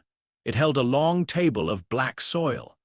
It held shelves and stands and small velvet cushions, and a single empty plinth in the center under a skylight, where a thing could be placed and tended and kept. Morticia had filled it with plants that, like the company of the dead, the screaming rose, the weeping nightshade, a small black orchid that turned to face whoever entered the room. She had filled it with candles that did not go out. She had filled it, above all, with welcome. Harry placed the screaming locket on the central plinth. Morticia sat down beside it. She did this every evening for 14 months. She did not try to silence it. She did not try to soothe it falsely. She simply sat with it, in the way she had sat with the diary, in the way she had sat with every silent and screaming and frightened thing that had ever come into her house. And she said on the first evening, "Hello, Tom. My name is Morticia. I know you are frightened. You do not have to stop being frightened tonight. I will sit with you anyway. I am not going anywhere." The locket screamed. She sat with it. By midsummer, the locket had stopped screaming. By autumn, it had begun, in the small, cold voice of the locket Tom, to speak. By the following spring, it was asking Morticia questions about the rose bush, about the orchid that turned to face the door, about the boy who came to read to it in the evenings. By the summer after that, 14 months after Harry had carried it screaming out of the cave, the locket Tom asked Morticia the same question the diary Tom had asked. "May I rest?" Yes, she told it. "You may rest," and it did. It was the second Horcrux to come home.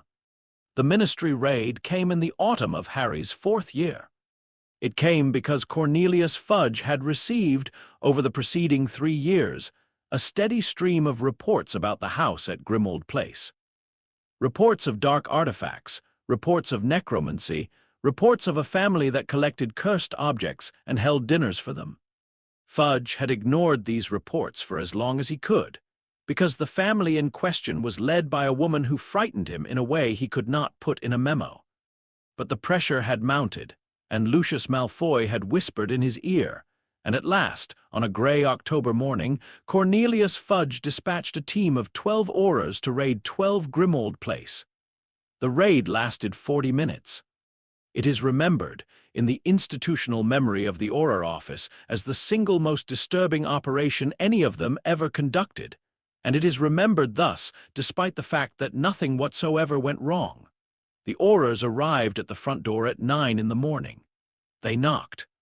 The door was opened by Gomez Addams, in a velvet dressing gown, who took one look at the 12 armed wizards on his doorstep and beamed. "Visitors?" he cried, with the unfeigned joy of a man for whom a dozen armed strangers at the door was a delight rather than a threat. "Morticia, cara mia. We have guests, 12 of them. Come in, all of you, you must be frozen. What a morning, what a marvelous October morning. Do come in." The aurors, who had braced for resistance, were instead swept into the entrance hall on a tide of hospitality. They were divested of their coats by a house elf in a pressed pillowcase suit. They were offered chairs. They were offered tea. They were offered by a tall, pale woman in a calligraphic gown who appeared on the staircase like a verse of poetry, breakfast. The senior auror, a hard-bitten woman named Dawlish's superior, whose name has not survived, attempted to read the warrant. She got 3 words in. Morticia listened to all 3 words with the attentive courtesy of a woman receiving a sonnet, and then she said, "Of course, you must search the house. It is your duty. We would not dream of obstructing you. Gomez, do show them the conservatory. They will want to see the conservatory. And the cellar Edith will be so pleased to have company. She has been lonely since the autumn began. And do let them see Harry's room. He keeps it very tidy, though I am afraid the tarantula has had babies and we have not yet found homes for them all. Would anyone care for marmalade?" The aurors searched the house. They found, in the conservatory, a greenhouse full of beautiful and unsettling plants, tended by a teenage boy who showed them around with grave courtesy, named every plant for them, and explained when they asked about the locket on the central plinth that it was a family heirloom that is recovering from a difficult life, rather like a houseplant that has been kept too long in the dark. The aurors did not know what to do with this. They did not detect in the locket any active dark magic. The locket tom had stopped screaming by then, and a horcrux that is no longer screaming registers to standard auror detection as merely old. They found, in the cellar, a small gray kitchen ghost named Edith, who apologized for being underfoot, and who offered to show them where the good wine was kept. They found, in the boys' room, a very tidy room, a tarantula with 11 babies, and a portrait of Regulus Black that wished them a polite good morning. They found, in the entrance hall, the portrait of Walburga Black, who informed them with great dignity that they were the first guests to be admitted to the house since the renovation, and that she hoped they would write afterwards. They found, in the upstairs solarium, a rose bush that screamed when one of them touched it, and which caused 2 aurors to require a brief sit-down. They did not find a single thing they could charge anyone with. Necromancy in British wizarding law is defined as the compulsion of the dead, and there was not a single compelled spirit in the house. Edith lingered by choice. The portraits spoke by their own nature. The locket was recovering. The garden was, technically, a garden. The Addams family had not broken a single law because the Addams family did not compel. The Addams family invited, and there is no statute against hospitality. The aurors left at 20 to 10.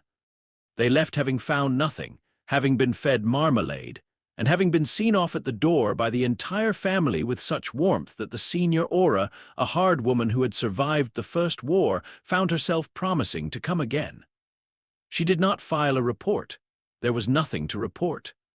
The raid was never officially logged, and Cornelius Fudge, when he asked about it, was told only that the matter had been handled, and chose not to inquire further, because the auror who told him had a strange look in her eye that he did not wish to understand. Severus Snape came to dinner for the first time 3 weeks after the raid. He came because Dumbledore had sent him, ostensibly to investigate. He came, in truth, because he had been unable for 3 years to stop thinking about the boy who had made the Sorting Hat cry, and because some part of him that he had walled off in 1981 had begun, against his will, to ask questions he did not want answered. He arrived at the door expecting to despise the house. He despised, on principle, anything connected to the Black family, anything connected to Sirius, anything connected to the careless cruelty of the pure-blood world that had made his childhood a misery. He had constructed, on the walk from the apparition point, a thorough and satisfying contempt. The contempt lasted as long as the soup. It was nightshade soup. Snape, who knew his poisons, recognized the preparation, recognized the impossibly precise balance of toxin and antidote that rendered it not merely safe but medicinal. and looked up from his bowl to find Morticia Addams watching him with the gentle attention of a woman who had recognized, in him, something she had been waiting to recognize. "You brew," she said. "It was not a question. I am the potions master at Hogwarts." "That is not what I asked. I asked if you brew. There is a difference. Most potions masters mix, you brew." "I tasted it in the boil cure potion my son brought home in his first year. You marked it outstanding, he tells me, though he insists it was not his best work. You marked it outstanding because you recognized that he had brewed it rather than mixed it. You recognized the difference. So few do." Snape, who had spent 30 years being misunderstood by everyone he had ever met, looked at the woman across the table who had understood the central fact of him from a bowl of soup, and discovered that he did not, after all, despise the house. He came back.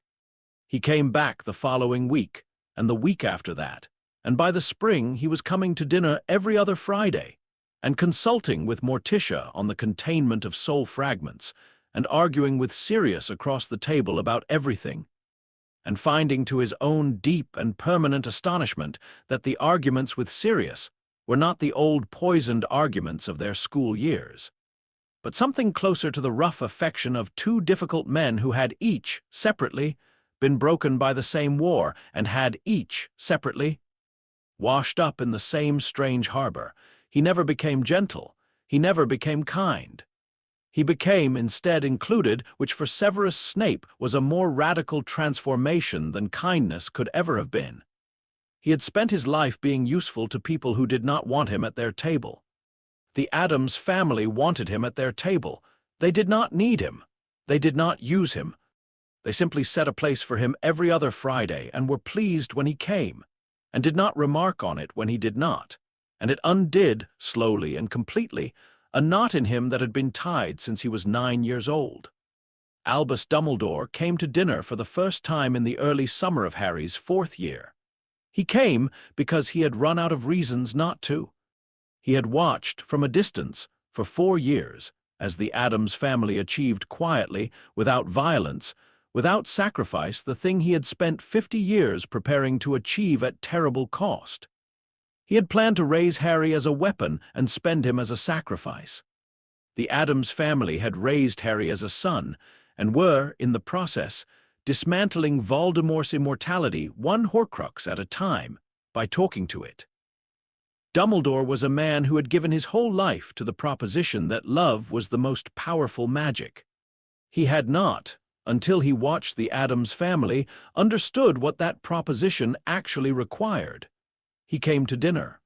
He sat at the long table in the dining room of Grimmauld Place, between Gomez and Snape, across from Harry and Sirius and Wednesday, beside Morticia at the head, and he ate nightshade soup and roast lamb and a dessert too beautiful to be named. And he discovered at the age of 113 that he was being shown something. After dinner, Morticia took him to the conservatory. She showed him the Horcrux garden. She showed him the central plinth, empty now, where the locket had rested for 14 months before it chose to go home. She showed him the small grave beneath the rose bush where the diary lay. She explained in her quiet, even voice what they had done and how and why. Dumbledore listened. He was silent for a long time. "I had intended," he said at last, very quietly, "to have the boy die at the appointed hour. To let Voldemort kill him so that the fragment within him would die and then perhaps to bring him back. It was a terrible plan. I have carried it for years. I have hated it and I have believed it necessary." "It was not necessary," said Morticia. "No," said Dumbledore. "I see that now. You are going to bring them all home, aren't you? Every fragment. You are going to gather them and tend them and let them choose, and one by one they will choose to rest, and when the last one is gone, Voldemort will be mortal, and the boy will never have to die at all." "That is the plan, yes. There is one you cannot tend in a garden." Morticia turned to look at him. "The one in the boy," said Dumbledore softly. "There is a fragment in Harry, Morticia. It has been there since the night his parents died. I have known for years. It is why he speaks Parseltongue. It is why the connection exists. You can tend the locket on a plinth, and the diary in a box, and the others wherever you find them, but the one in your son, you cannot place under a skylight and sit beside in the evenings." There was a long silence in the conservatory. The black orchid turned slowly to face the two of them.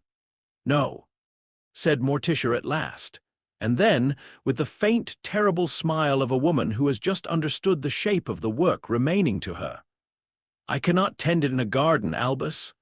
She looked out at the dark glass, at the candles that did not go out, at the small grave beneath the rose bush where a frightened thing had finally been allowed to rest. "But it has been tended," she said. "For 13 years, in the best garden there is, it has been tended in a child. It has been raised, Albus, alongside my son, loved without anyone knowing it was there. It has had a childhood. It is the only one of the 7 that has had a childhood." She turned to him, and her dark eyes were very bright. "I do not think we shall have to destroy it. I think we shall have to welcome it, and I think it has been waiting for 13 years to be welcomed home." Dumbledore looked at her, and Albus Dumbledore, who had carried a terrible plan for years, who had prepared to spend a child's life like a coin, who had believed to the bottom of his ancient heart that some sacrifices could not be avoided, began, very quietly, to weep. "Will you teach me," he asked, "what you have done here? Will you teach me how it is done?" "Of course, Albus," said Morticia gently. She took his old hand in her long, pale one, the way she took the hands of all the frightened things that came into her house. "It is very simple. You sit with them, you ask their name, and you do not go anywhere." Chapter 5. The Boy Who is the Horcrux, the Triwizard Tournament, came to Hogwarts in the autumn of Harry's 4th year, and Harry's name came out of the Goblet of Fire in November, and nobody who knew him was surprised, because the entire tournament had been engineered from the start as a means of delivering Harry Potter to a graveyard in Little Hangleton. And the people who had engineered it had not bothered to find out what kind of boy they were delivering. Harry competed because he was bound to compete. The goblet's magic was a contract, and a contract was a contract. He competed without anxiety, which unnerved the other champions. He retrieved a golden egg from a nesting dragon by sitting down a respectful distance away and talking to her not in Parseltongue, which dragons do not speak, but in the slow, low, patient tone he used for all large and dangerous things, until the dragon, who had been expecting a fight and had been bracing for one, became confused, then curious, then mollified, and eventually allowed the strange small boy to take the false egg from among her real ones on the understanding that he would come back next week and tell her how her clutch was getting on. He did. He always kept these appointments. He rescued, from the bottom of the Black Lake, not the hostage he had been assigned, but all 4 hostages, because the merpeople found him courteous and told him things they had told no champion in 1,000 years, and because he could not, having been raised the way he had been raised, leave anyone behind in the dark. And on the 24th of June, he took the Triwizard Cup which Barty Crouch Jr., disguised all year as the Aura Moody, had turned into a portkey, and the portkey took him to a graveyard in Little Hangleton, where Peter Pettigrew was waiting, having escaped ministry custody 3 months earlier through a series of bureaucratic failures that the Addams family had not, for once, engineered. The graveyard was cold. The graveyard was full of the dead, who turned toward Harry as he arrived with the gentle attention that the dead always turned toward him now, like flowers toward a familiar sun. Cedric Diggory, who had touched the cup at the same moment, arrived beside him, alive and confused. And because Harry had a fraction of a second's warning from the dead of that graveyard, who whispered to him that a man with a wand was raising it to kill, Harry shoved Cedric Diggory bodily behind a headstone, and the green light of the killing curse that Pettigrew cast struck the headstone instead, and Cedric Diggory lived. He lived to become, in later years, a healer, and to name his first son Harry, and to never quite be able to explain to anyone why, but Harry himself was taken. He was bound to the headstone of Tom Riddle Sr. by Pettigrew's conjured ropes. He watched, with grave attention, as Pettigrew performed the resurrection ritual: bone of the father, flesh of the servant, blood of the enemy. Pettigrew took Harry's blood with a silver knife, and Harry permitted it, because there was nothing to be gained by struggling, and because he was, even now, curious about the craftsmanship of the thing. The cauldron boiled. The thing within it rose. And Lord Voldemort, restored to a body for the first time in 13 years, stepped from the cauldron and stood, tall and white and serpentine, in the graveyard of his fathers. He summoned his Death Eaters. They came, apparating in around the graveyard in their masks, kneeling in the cold grass. He spoke to them. He delivered the speech he had been composing for 13 years, the speech about his return, about his immortality, about the boy bound to the headstone who had, as an infant, nearly undone him and who would now, at last, die. He turned to Harry. He raised his wand. He prepared to begin the torture that he had promised himself. In 13 years of bodiless exile, he would savor. And Harry, bound to the headstone, looked at him with frank and undisguised interest and said, "You are Tom." Voldemort stopped. "You are the one Mother has been waiting to meet." Harry continued, in the polite conversational tone he had used at every dinner table of his life. "There are pieces of you at our house. We have been taking care of them. The diary is buried under the rose bush. It asked to rest, and Mother let it. The locket rested last spring. It took 14 months, but it was very tired by the end. I am pleased to finally meet the rest of you. You look unwell. Have you been sleeping?" There was a silence in the graveyard of Little Hangleton that no graveyard had ever held. The Death Eaters, kneeling in the grass, did not move. They had come expecting torture, expecting screams, expecting the satisfying spectacle of the boy who lived dying slowly at their master's hand. They had not come expecting the boy to ask their master if he had been sleeping well.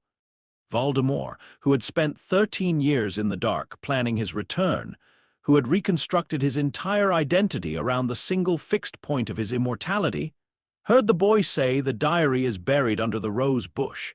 It asked to rest, and felt for the first time since he was a boy himself. In an orphanage, in the dark, a sensation he had spent his entire life rendering himself immune to. He felt afraid. He did not know it was fear at first. He had not felt it in so long that he did not recognize it. He recognized only that something was wrong, that the boy was looking at him with an expression that was not terror, that the boy had said a thing about a diary and a rose bush that could not be true. That must not be true. That struck at the deepest hidden root of him. He reached, by instinct, for his Horcruxes. He had done this every day for 13 years, a small reflexive reassurance, a touching of the anchors that held him to the world. He reached for the diary. The diary was not there. He reached for the locket. The locket was not there. He reached for the ring was still there, faint, resisting. He reached for the cup, the diadem faint, growing fainter, as if they were being slowly talked out of existence at the far end of a long corridor. He reached for the snake who was there, who was always there. And he reached, last, for the 7th anchor, the one he had made by accident, the one he had never been able to fully account for, the fragment that had lodged itself in the boy on the night everything went wrong. And the boy looked back at him, down the length of the connection, and smiled. "Oh," said Harry softly, and it was not clear afterwards whether he was speaking aloud or down the connection that bound the fragment in him to the man before him. "Oh, there you are, the biggest piece. I've felt you my whole life, you know. I thought you were just me. A part of me that was a bit sharper than the rest. A bit colder. You've been very quiet. You've been very good. Mother is going to be so pleased to finally understand who you are." Lord Voldemort, restored to his body, surrounded by his servants at the summit of the moment he had planned for 13 years, screamed. He screamed, and he cast the killing curse at the boy bound to the headstone, because he could not bear to hear another word, because the boy had to die, because the boy had always had to die, and now more than ever. And the green light leapt from his wand across the cold graveyard toward Harry's heart, and it struck the fragment. This is what no one had ever understood about the connection between Harry and Voldemort, and what Dumbledore had only half understood, and what Morticia had understood completely on the night she stood in the conservatory and said, "I do not think we shall have to destroy it. I think we shall have to welcome it." The fragment in Harry was a piece of Voldemort's own soul. The killing curse unmakes a soul, and a man cannot, with his own soul's magic, unmake a piece of his own soul. It is the one thing the curse cannot do, the one target it cannot strike, because the curse and the fragment are made of the same substance, and substance does not destroy itself.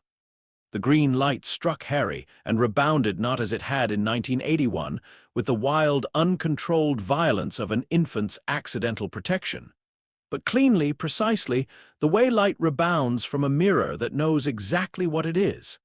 It struck Voldemort. It knocked him from his feet. It did not kill him. He had too many anchors still, the ring and the cup and the diadem and the snake. But it tore something loose. It tore loose the connection secrecy, the thing that had kept the fragment hidden in Harry for 13 years.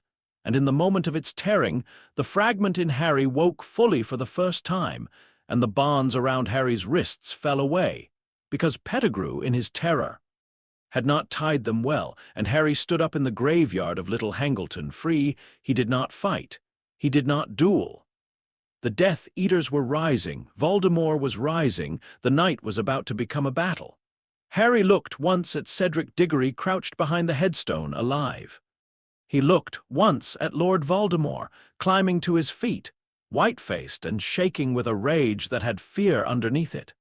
And then Harry walked to where the Triwizard Cup lay in the grass, and he picked it up, and the portkey took him home, not to Hogwarts, where it had been set to return him, because the Addams family had quietly rekeyed every portkey their son might touch to deliver him to one place, and one place only, which was the entrance hall of 12 Grimmauld Place, where his mother was waiting up, as she had waited up every night of the tournament. With the lamps lit and the tea made and the door unlocked, he arrived in the entrance hall. He was bleeding from the arm where Pettigrew had taken his blood. He was pale. He was 13 years old. Morticia rose from her chair. She did not gasp. She did not cry out. She crossed the entrance hall, and she took her son by the shoulders, and she looked at him, and she said, "He has come back." "Yes, mother, and you have met him." "Yes. And the fragment?" Harry was quiet for a moment. He looked up at her. His green eyes, Lily's eyes, were full of something that was not fear and was not grief and was not anything Morticia had a single word for. "It's awake, mother," he said. "It's been awake my whole life, I think, only quietly. It's part of me. It's the part of me that I thought was just mine. The cold part, the sharp part, the part that knew things I shouldn't have known." He swallowed. "It's frightened. It's been frightened my whole life, and I never knew because it was so quiet and it didn't want me to know it was there. It thought, mother, it thought if I knew, I'd want it gone. It's been hiding in me for 13 years because it was afraid I'd send it away." Morticia knelt. In the entrance hall, on the black tile, in her calligraphic gown, she knelt before her son the way she had knelt before him in a cupboard under the stairs in Surrey 13 years before. "And do you?" she asked softly. "Do you want it gone?" Harry looked at her, and then slowly, with the whole grave certainty of a boy who had been raised every single day of his life in the absurd and total fashion of a family that loved without condition, he shook his head. "No," he said. "It's mine. It's been mine since I was a baby. It grew up with me. It's like a brother, mother. It's like Wednesday, except it lives inside me and it's never once been held. Nobody's ever held it. It's the only one of his pieces that had a childhood, and it spent the whole childhood hiding because it thought it wasn't allowed to be loved." His voice broke, just slightly, on the last word. "I'm not sending it away. I want to keep it. I want to tell it that it's allowed." "Is that, mother, is that all right? Is that allowed?" Morticia gathered her son into her arms in the entrance hall of 12 Grimmauld Place, and over his shoulder the portrait of Walburga Black was weeping silently, and Creature was weeping in the doorway, and Sirius had appeared on the stairs and was gripping the banister with both hands, and Wednesday had come down behind him and stood very still with her dark eyes bright, and Gomez was standing in the doorway of the drawing-room with his hand pressed flat against his own chest as though to keep his heart inside it. "Yes, my darling," said Morticia into her son's hair. "It is allowed. Everything is allowed in this house except cruelty. You may keep your brother. We will teach him that he is loved. We have done it 6 times now with the others, and they only wanted to rest because they were only pieces. But this one is not only a piece. This one is yours. This one has grown. We will not teach it to rest. We will teach it to live. The work of teaching the fragment to live took 1.5 years. It was, of all the Horcrux work the family had done, the strangest and the most delicate, because the fragment could not be set on a plinth in the conservatory and sat beside in the evenings. The fragment was inside Harry. It shared his nerves, his dreams, his blood. To reach it, Harry had to go inward, in long meditative sessions that Morticia guided, descending into the country of his own mind to find the place where the frightened thing had been hiding for 13 years. He found it, the first time, behind a wall. It had built itself a wall in the deep country of Harry's mind, a high black wall of the kind Voldemort had taught himself to build. And it crouched behind the wall in the form it had had when it was made a 16-year-old boy. Tom Riddle at 16, dark-haired and dark-eyed and terribly, terribly afraid. It had crouched behind that wall for 13 years, listening to Harry's life through the stones, learning to love the family it could not show itself to, growing up in secret alongside a boy who had no idea it was there. Harry sat down on the other side of the wall the first time and did not try to climb over it. "Hello," he said. "I know you're there. I've always known a little. I'm sorry it took me so long to come and find you properly. My name's Harry, but you know that. You've known that longer than I have." He paused. "I don't know what to call you. You're not Voldemort. You were never Voldemort. He's the man you'd have become if nobody ever found you, but somebody did find you, didn't they? You've been living in the best-found place there is. You've been living in me, and I've been living in our family, and that means you've been living in our family too, all this time, even if you never let yourself believe it." There was silence behind the wall. "You can be Tom if you like," Harry said. "Tom's a good name. The diary was Tom. The locket was Tom. They got to rest because they were tired and small and they'd never had anyone. But you're not like them. You're not small and you're not only tired. You grew up. So you don't have to rest if you don't want to. You could stay. You could be my brother properly. You could come out from behind that wall and be part of me on purpose instead of in hiding, and we could be, I don't know, bigger than the two of us were apart. Mother says that's possible. Mother says nothing is wasted in this family, not even the broken things, especially not the broken things." The silence behind the wall stretched on. And then, very quietly, in a voice that was Harry's own voice and was not Harry's own voice, the voice of a 16-year-old boy who had been hiding in the dark for 13 years and had heard through the stones. The sound of a family that loved without condition and had never once dared to believe it might be allowed to come in. "You'd let me stay." "You never had to ask," said Harry. "You've always been home. You just didn't know the door was open." The wall did not come down all at once. It came down a stone at a time, over 1.5 years, in the long evenings when Harry sat in the conservatory and went inward. And the family sat around him in the candlelight, and Morticia held his hand. And Wednesday read poetry aloud so that the frightened thing behind the wall would have something beautiful to listen to while it learned to be brave. Snape came on alternate Fridays and brewed clarity drafts that made the inward journeys easier. Dumbledore came when he could and sat in the corner and watched and learned and wept his quiet old tears, because he had spent 50 years believing that the only way to remove a Horcrux from a living boy was to kill the boy. And he was watching, in a conservatory in London, the discovery that he had been wrong about the central tragedy of his life. The fragment came out from behind its wall a stone at a time, and as it came it changed, and as it changed, Harry changed, and the two of them, the boy raised in love and the soul piece raised in secret alongside him, grew slowly toward one another the way two trees planted too close together grow. Not into one tree, but into a single intertwined canopy that cannot be told apart from below.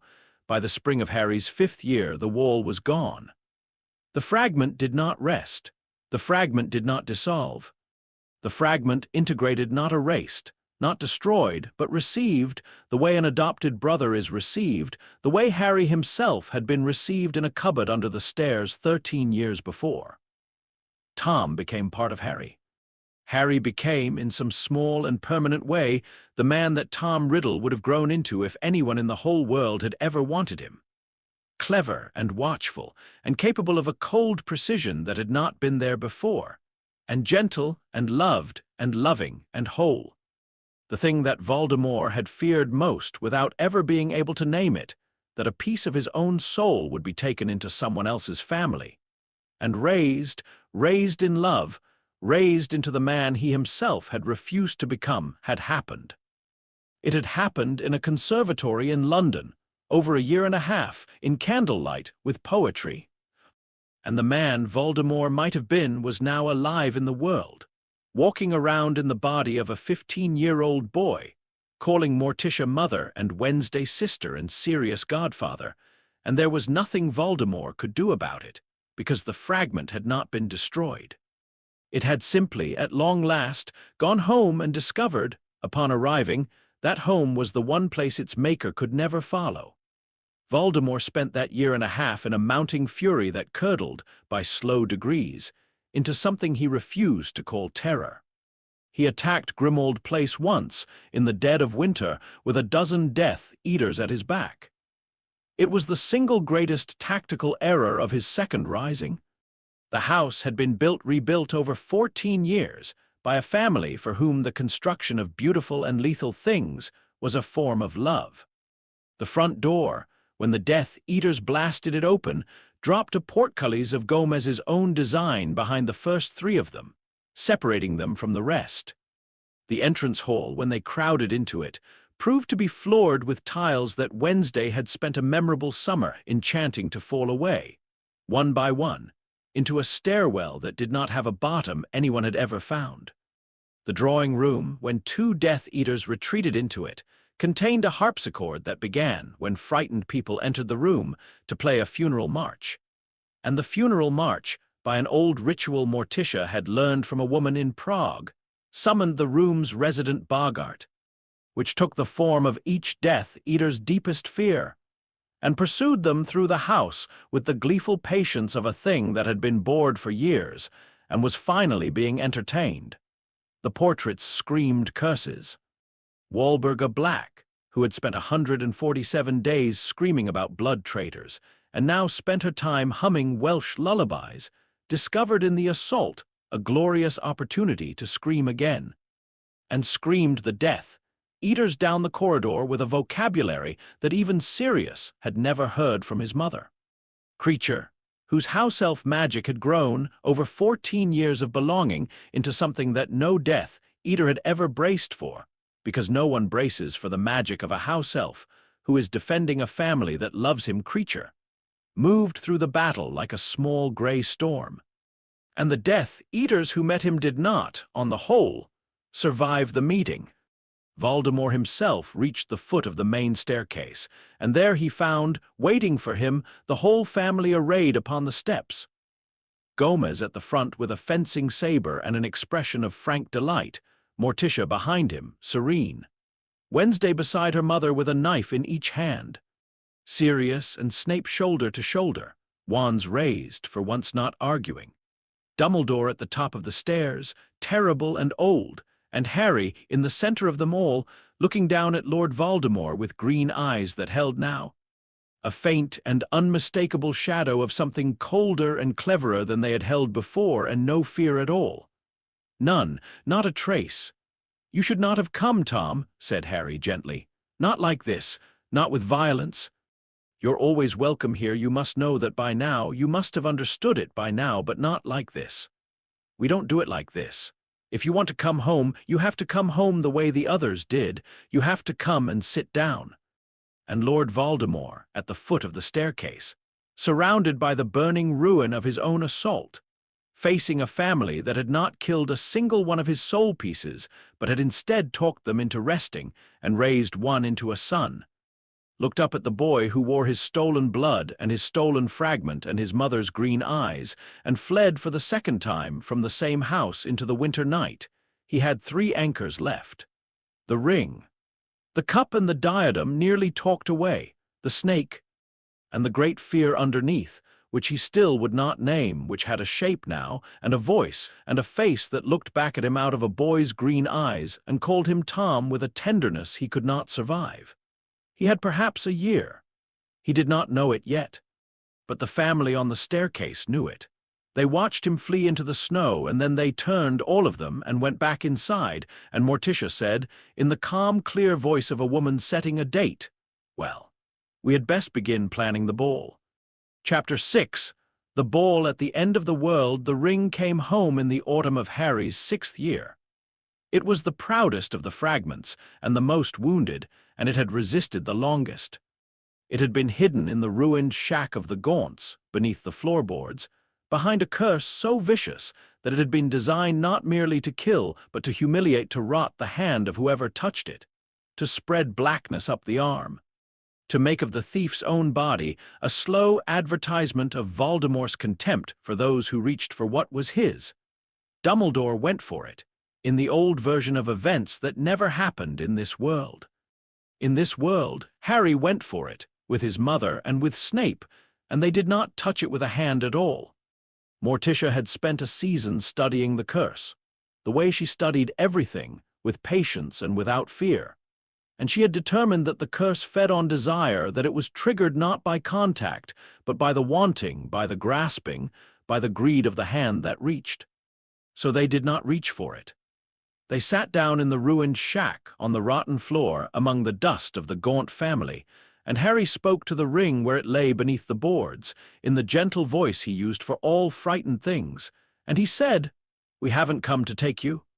We've come to ask if you'd like to come home. You don't have to.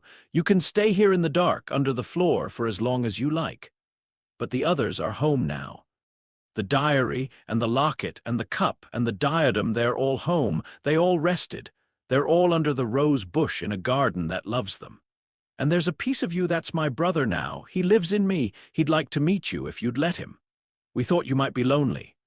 We thought you might be tired. We thought we'd come and ask." The curse, which fed on desire, found no desire to feed on. The boy sitting on the rotten floor wanted nothing from the ring. He had come to give, not to take.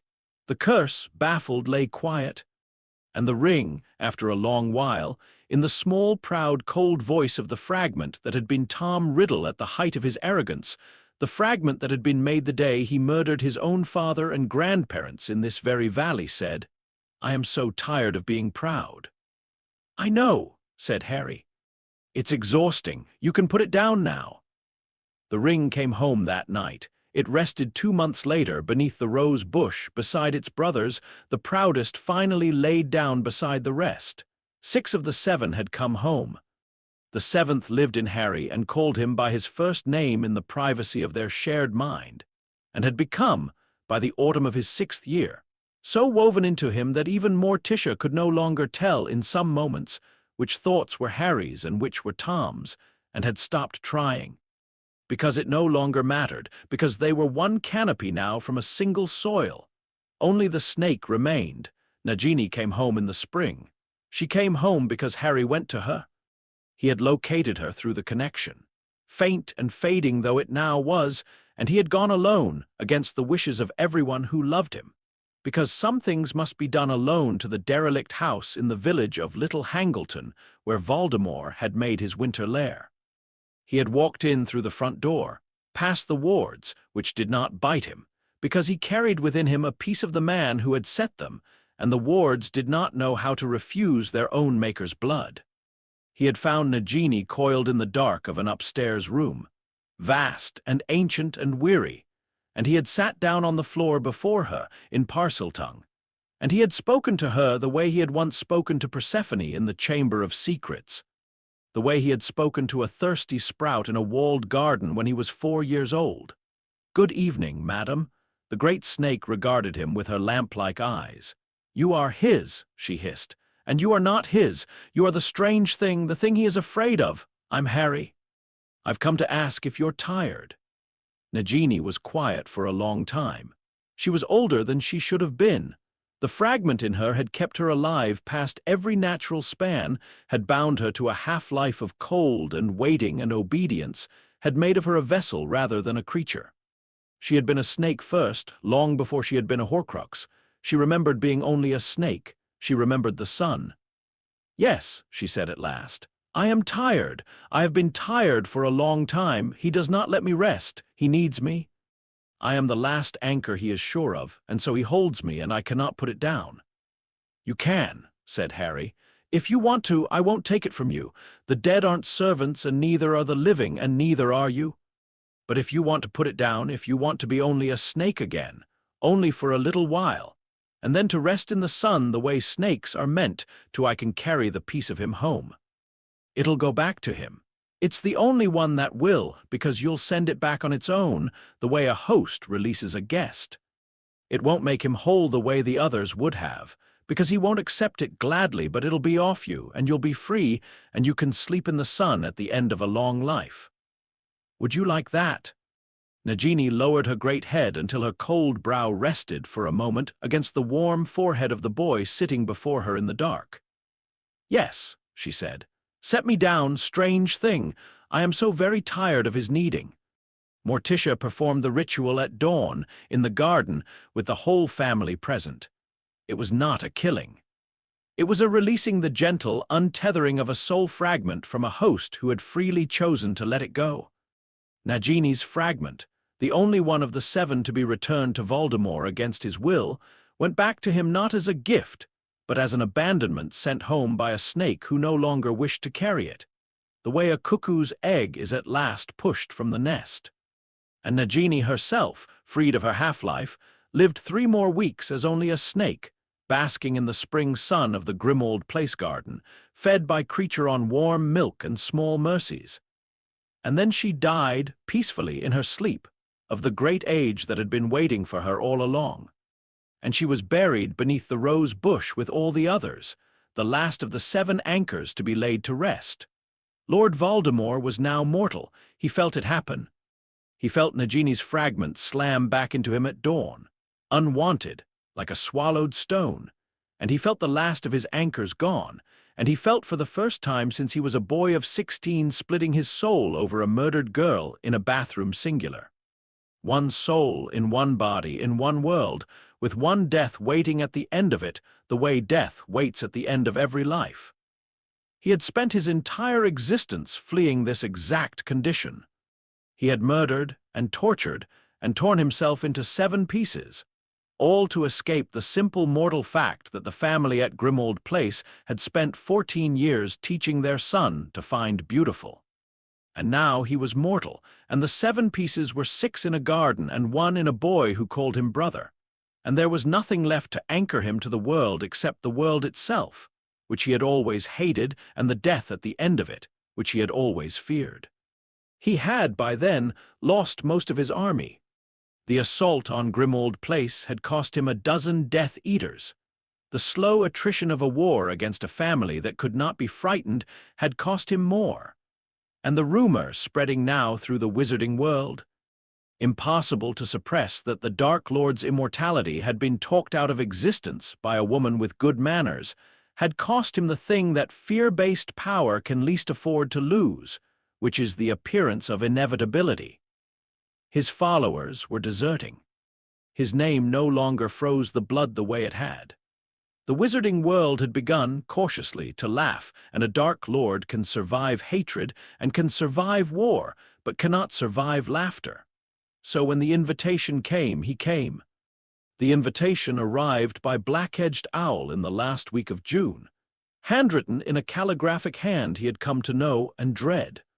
It read, "Lord Voldemort, you are cordially invited to a ball at 12 Grimmauld Place on the evening of the 30th of June in honor of the homecoming of your family. All 7 of your soul's children will be present. A place has been set for you at the head of the table. You may come whole, or you may come fractured. You may come to stay, or you may come to leave. But you are invited, and you have always been invited, and the door is open and has always been open. Dress is formal. Dinner is at 8 m. Addams, he came because he could not stay away. He came because the invitation named a thing he had spent his whole life refusing to look at: your family, your soul's children, homecoming, and a man cannot resist looking at the thing he has spent his whole life refusing to see. He came because some part of him, some buried 16-year-old part that had been split off into a diary and a locket and a ring and was now resting under a rose bush, had wanted, for a very long time, to be invited somewhere. He came, in the end, for the reason that everyone comes to the Addams house, because he was wanted, and no one had ever wanted him before, and the wanting was a gravity he could not escape. He arrived at 8 o'clock in formal black, alone. The house was lit with 1,000 candles that did not gutter. The entrance hall, where Walburga's portrait inclined its head to him in grave welcome, opened onto a dining room that had been extended by magic into something cathedral vast, and the long black table that ran the length of it was set for a feast, and seated at the feast was the strangest assembly the wizarding world had ever produced. The family was there. Gomez at the foot of the table, resplendent, beaming, Morticia at the head, serene, Wednesday and Pugsley, Uncle Fester glowing faintly with stored electricity, Grandmama, serious, restored and easy in his own home at last, Creature in his pressed pillowcase suit standing sentinel by the door, Dumbledore, old and bright-eyed, Snape in his best black, looking as though he could not quite believe he was there and had stopped fighting the feeling. The portrait of Walburga had been animated into a full and freestanding figure for the evening, by an old ritual reserved for the most important occasions, and she sat among the living in painted glory beside the ghost of her son Regulus, the two of them reunited for one night across the border of death. Persephone, the basilisk, was coiled along one wall, her killing gaze charmed harmless for the evening, attending her first dinner party in 1,000 years. Edith, the kitchen ghost, drifted happily among the candles. Cedric Diggory was there alive, and the merpeople had sent an envoy in a tank of enchanted water, and the dragon Harry had befriended had sent her regrets and a clutch-warming gift, and there was Harry. Harry sat at the right hand of the head of the table, between his mother and the empty chair that had been set for the guest of honor. He was 16 now, grown tall, with green eyes that held a faint, cold cleverness alongside their warmth, the two souls in him long since woven into one. When Voldemort entered, Harry rose. He did not draw a wand. He inclined his head with the grave courtesy he had shown to a screaming portrait, a lonely sorting hat, 1,000-year-old basilisk, and a frightened thing behind a wall. "Tom," he said, "you came. We're so glad. Please sit. Dinner's just been served." Lord Voldemort stood in the doorway of the cathedral-vast dining room, and he looked at the empty chair set for him at the head of the table. And he looked at the 6 small graves worth of his own soul that the family had spoken of as homecoming. And he looked, last and longest, at the boy who carried the 7th piece and who was looking back at him without one atom of fear. And he understood, at last, the shape of the choice he had been brought here to make. Gomez rose at the foot of the table. He lifted his glass. He addressed the guest of honor with the warmth of a man toasting a long-lost relative finally come home. "Lord Voldemort," he said. "Tom, familiar. The rules of this house are simple, and I will tell them to you plainly because you are owed plainness. You may sit, you may eat, you may stay. If you stay, you may be made whole. The pieces that rest beneath our rose bush cannot be reclaimed, for they have chosen their rest, and the dead are not servants. But the peace that lives in our sun can be shared, freely given, a bridge between you, so that you might be, if not whole, then no longer entirely alone. And if you accept that bridge, you will be mortal. You are already mortal, and you will die one day, as all of us at this table will die, surrounded by the family you made and never raised, with the long, beautiful dark waiting at the end of it like a guest at the door.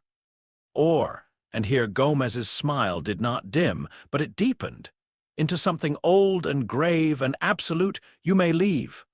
You may walk out of that door and into a world that has stopped fearing you, with one soul in one body, and no anchors, and no army, and no family. And you may spend your one mortal life alone, fleeing the death you cannot escape, until it finds you in some cold place with no one to sit beside you.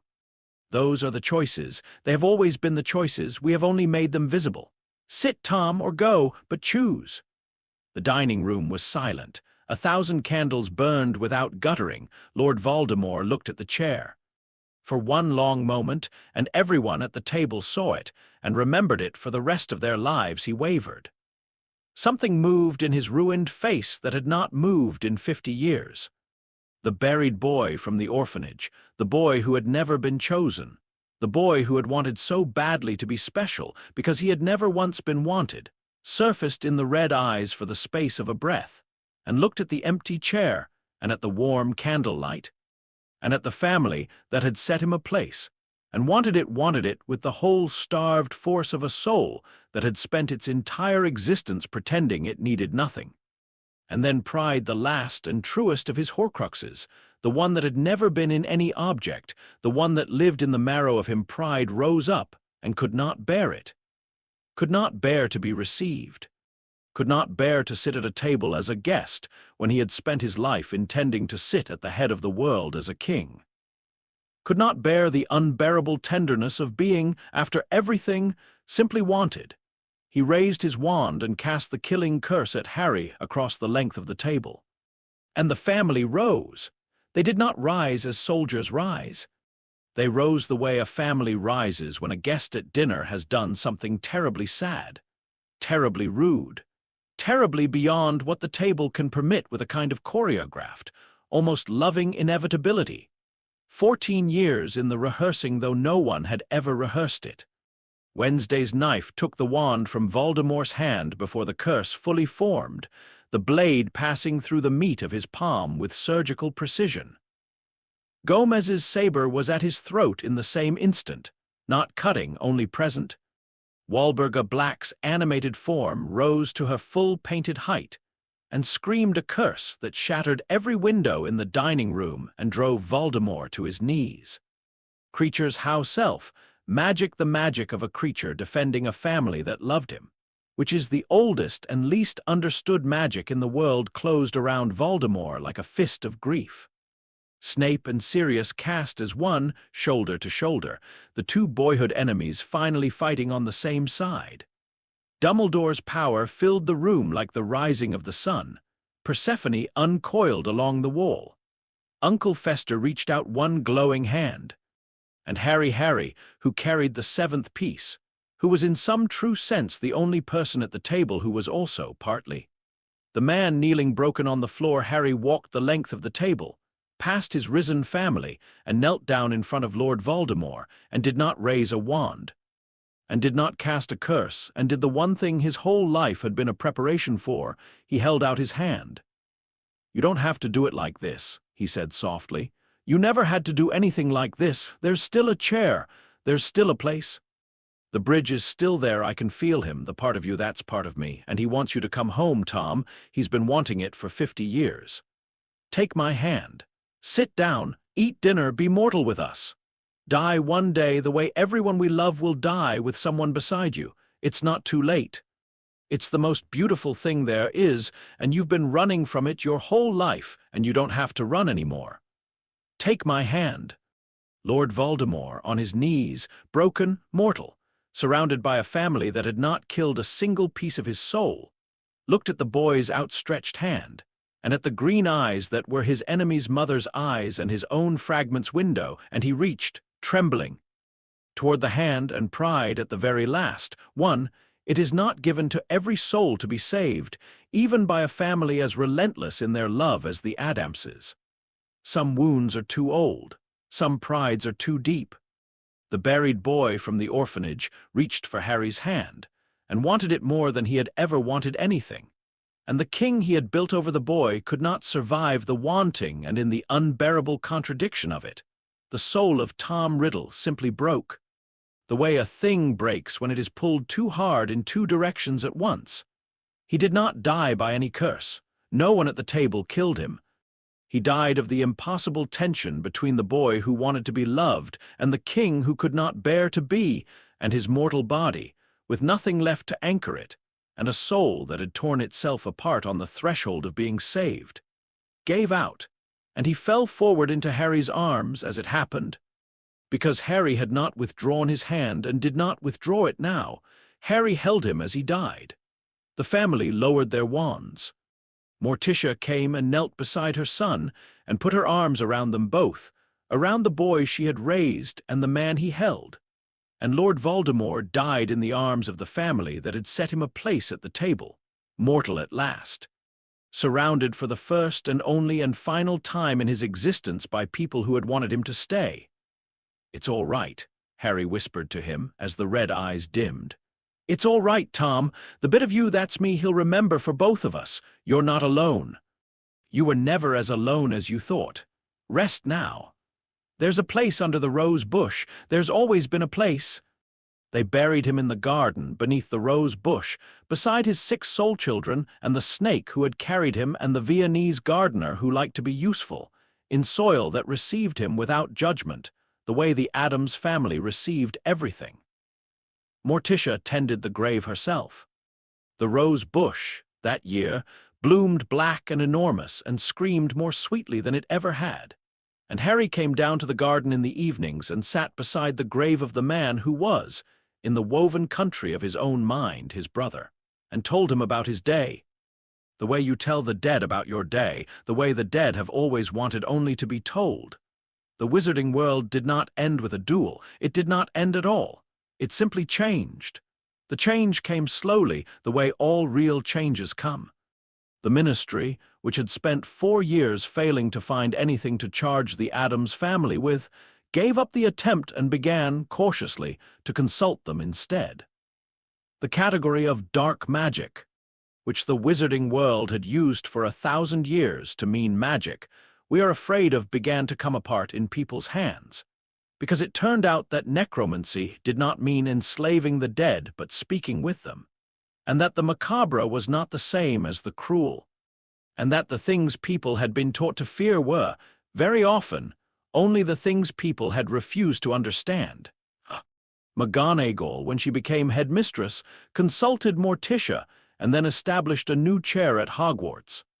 Pastoral necromancy and the ethics of the dead, the first of its kind in Britain, dedicated to the proposition that the dead were family who had moved away and were owed courtesy rather than command. Harry took the chair in time. He was the obvious choice. He was the only person alive who had raised a Horcrux into a brother. His classroom was famous, and a little feared, and absolutely beloved by the strange and gentle and frightened children who found their way to it, the ones who saw the dead, the ones who loved the dark, the ones who had been told all their lives that what they were was wrong. He taught them what his mother had taught him beside a thirsty sprout in a walled garden when he was 4 years old. That the world is full of things that want other things, and that the right work of a person is to ask, and to wait, and to give, and never, ever to compel. Grimmauld Place became a kind of embassy, the place where the wizarding world came, slowly, over the following decades, to renegotiate its ancient and terrified relationship with death. Dumbledore came often in his last years, and sat in the conservatory among the candles that did not gutter, and was less afraid at the end than he had ever been in his long life. Snape came every other Friday until the day he died, and was buried, at his own surprising request, beneath the rose bush among the family that had set him a place. Sirius lived out his days in the house of his childhood, free and whole, the last lord of a black family that had finally remembered what family was supposed to mean. Wednesday went out into the world and did dark and unspecified and magnificent things, and came home for every holiday, and never once removed Harry's name from the list of people who had wronged her, because she had never added it, because he was the one person in all the world who never had. And every year, on the 30th of June, the family held a ball. It was a grand and macabre ball held in the cathedral-vast dining room of 12 Grimmauld Place, under 1,000 candles that did not gutter. The living attended, and the dead attended, and the line between them blurred the way the Addams family had always believed it should. The portraits sang. Persephone, the basilisk, attended every year until she died, and her ghost attended after that. Edith, the kitchen ghost, served the wine, which she still could not drink but very much enjoyed pouring. The rose bush, brought in from the garden in an enormous black pot for the occasion, screamed its sweet screams over the music, and beneath its roots in spirit. the 7 pieces of a man who had spent his life fleeing death and had finally been brought home to it sat at the long table among the family that had wanted them, in the one place in all the world where no one was ever, for any reason, turned away. Gomez would rise each year at the foot of the table and lift his glass, and his eyes would find Morticia's at the head of it, and he would say the toast he had said at the first ball and said at every ball since, the toast that had become. In the new and stranger wizarding world, the Addams family had quietly made the closest thing that world now had to a prayer to the family. The living and the dead, the whole and the broken, the loved and the ones who could not bear to be.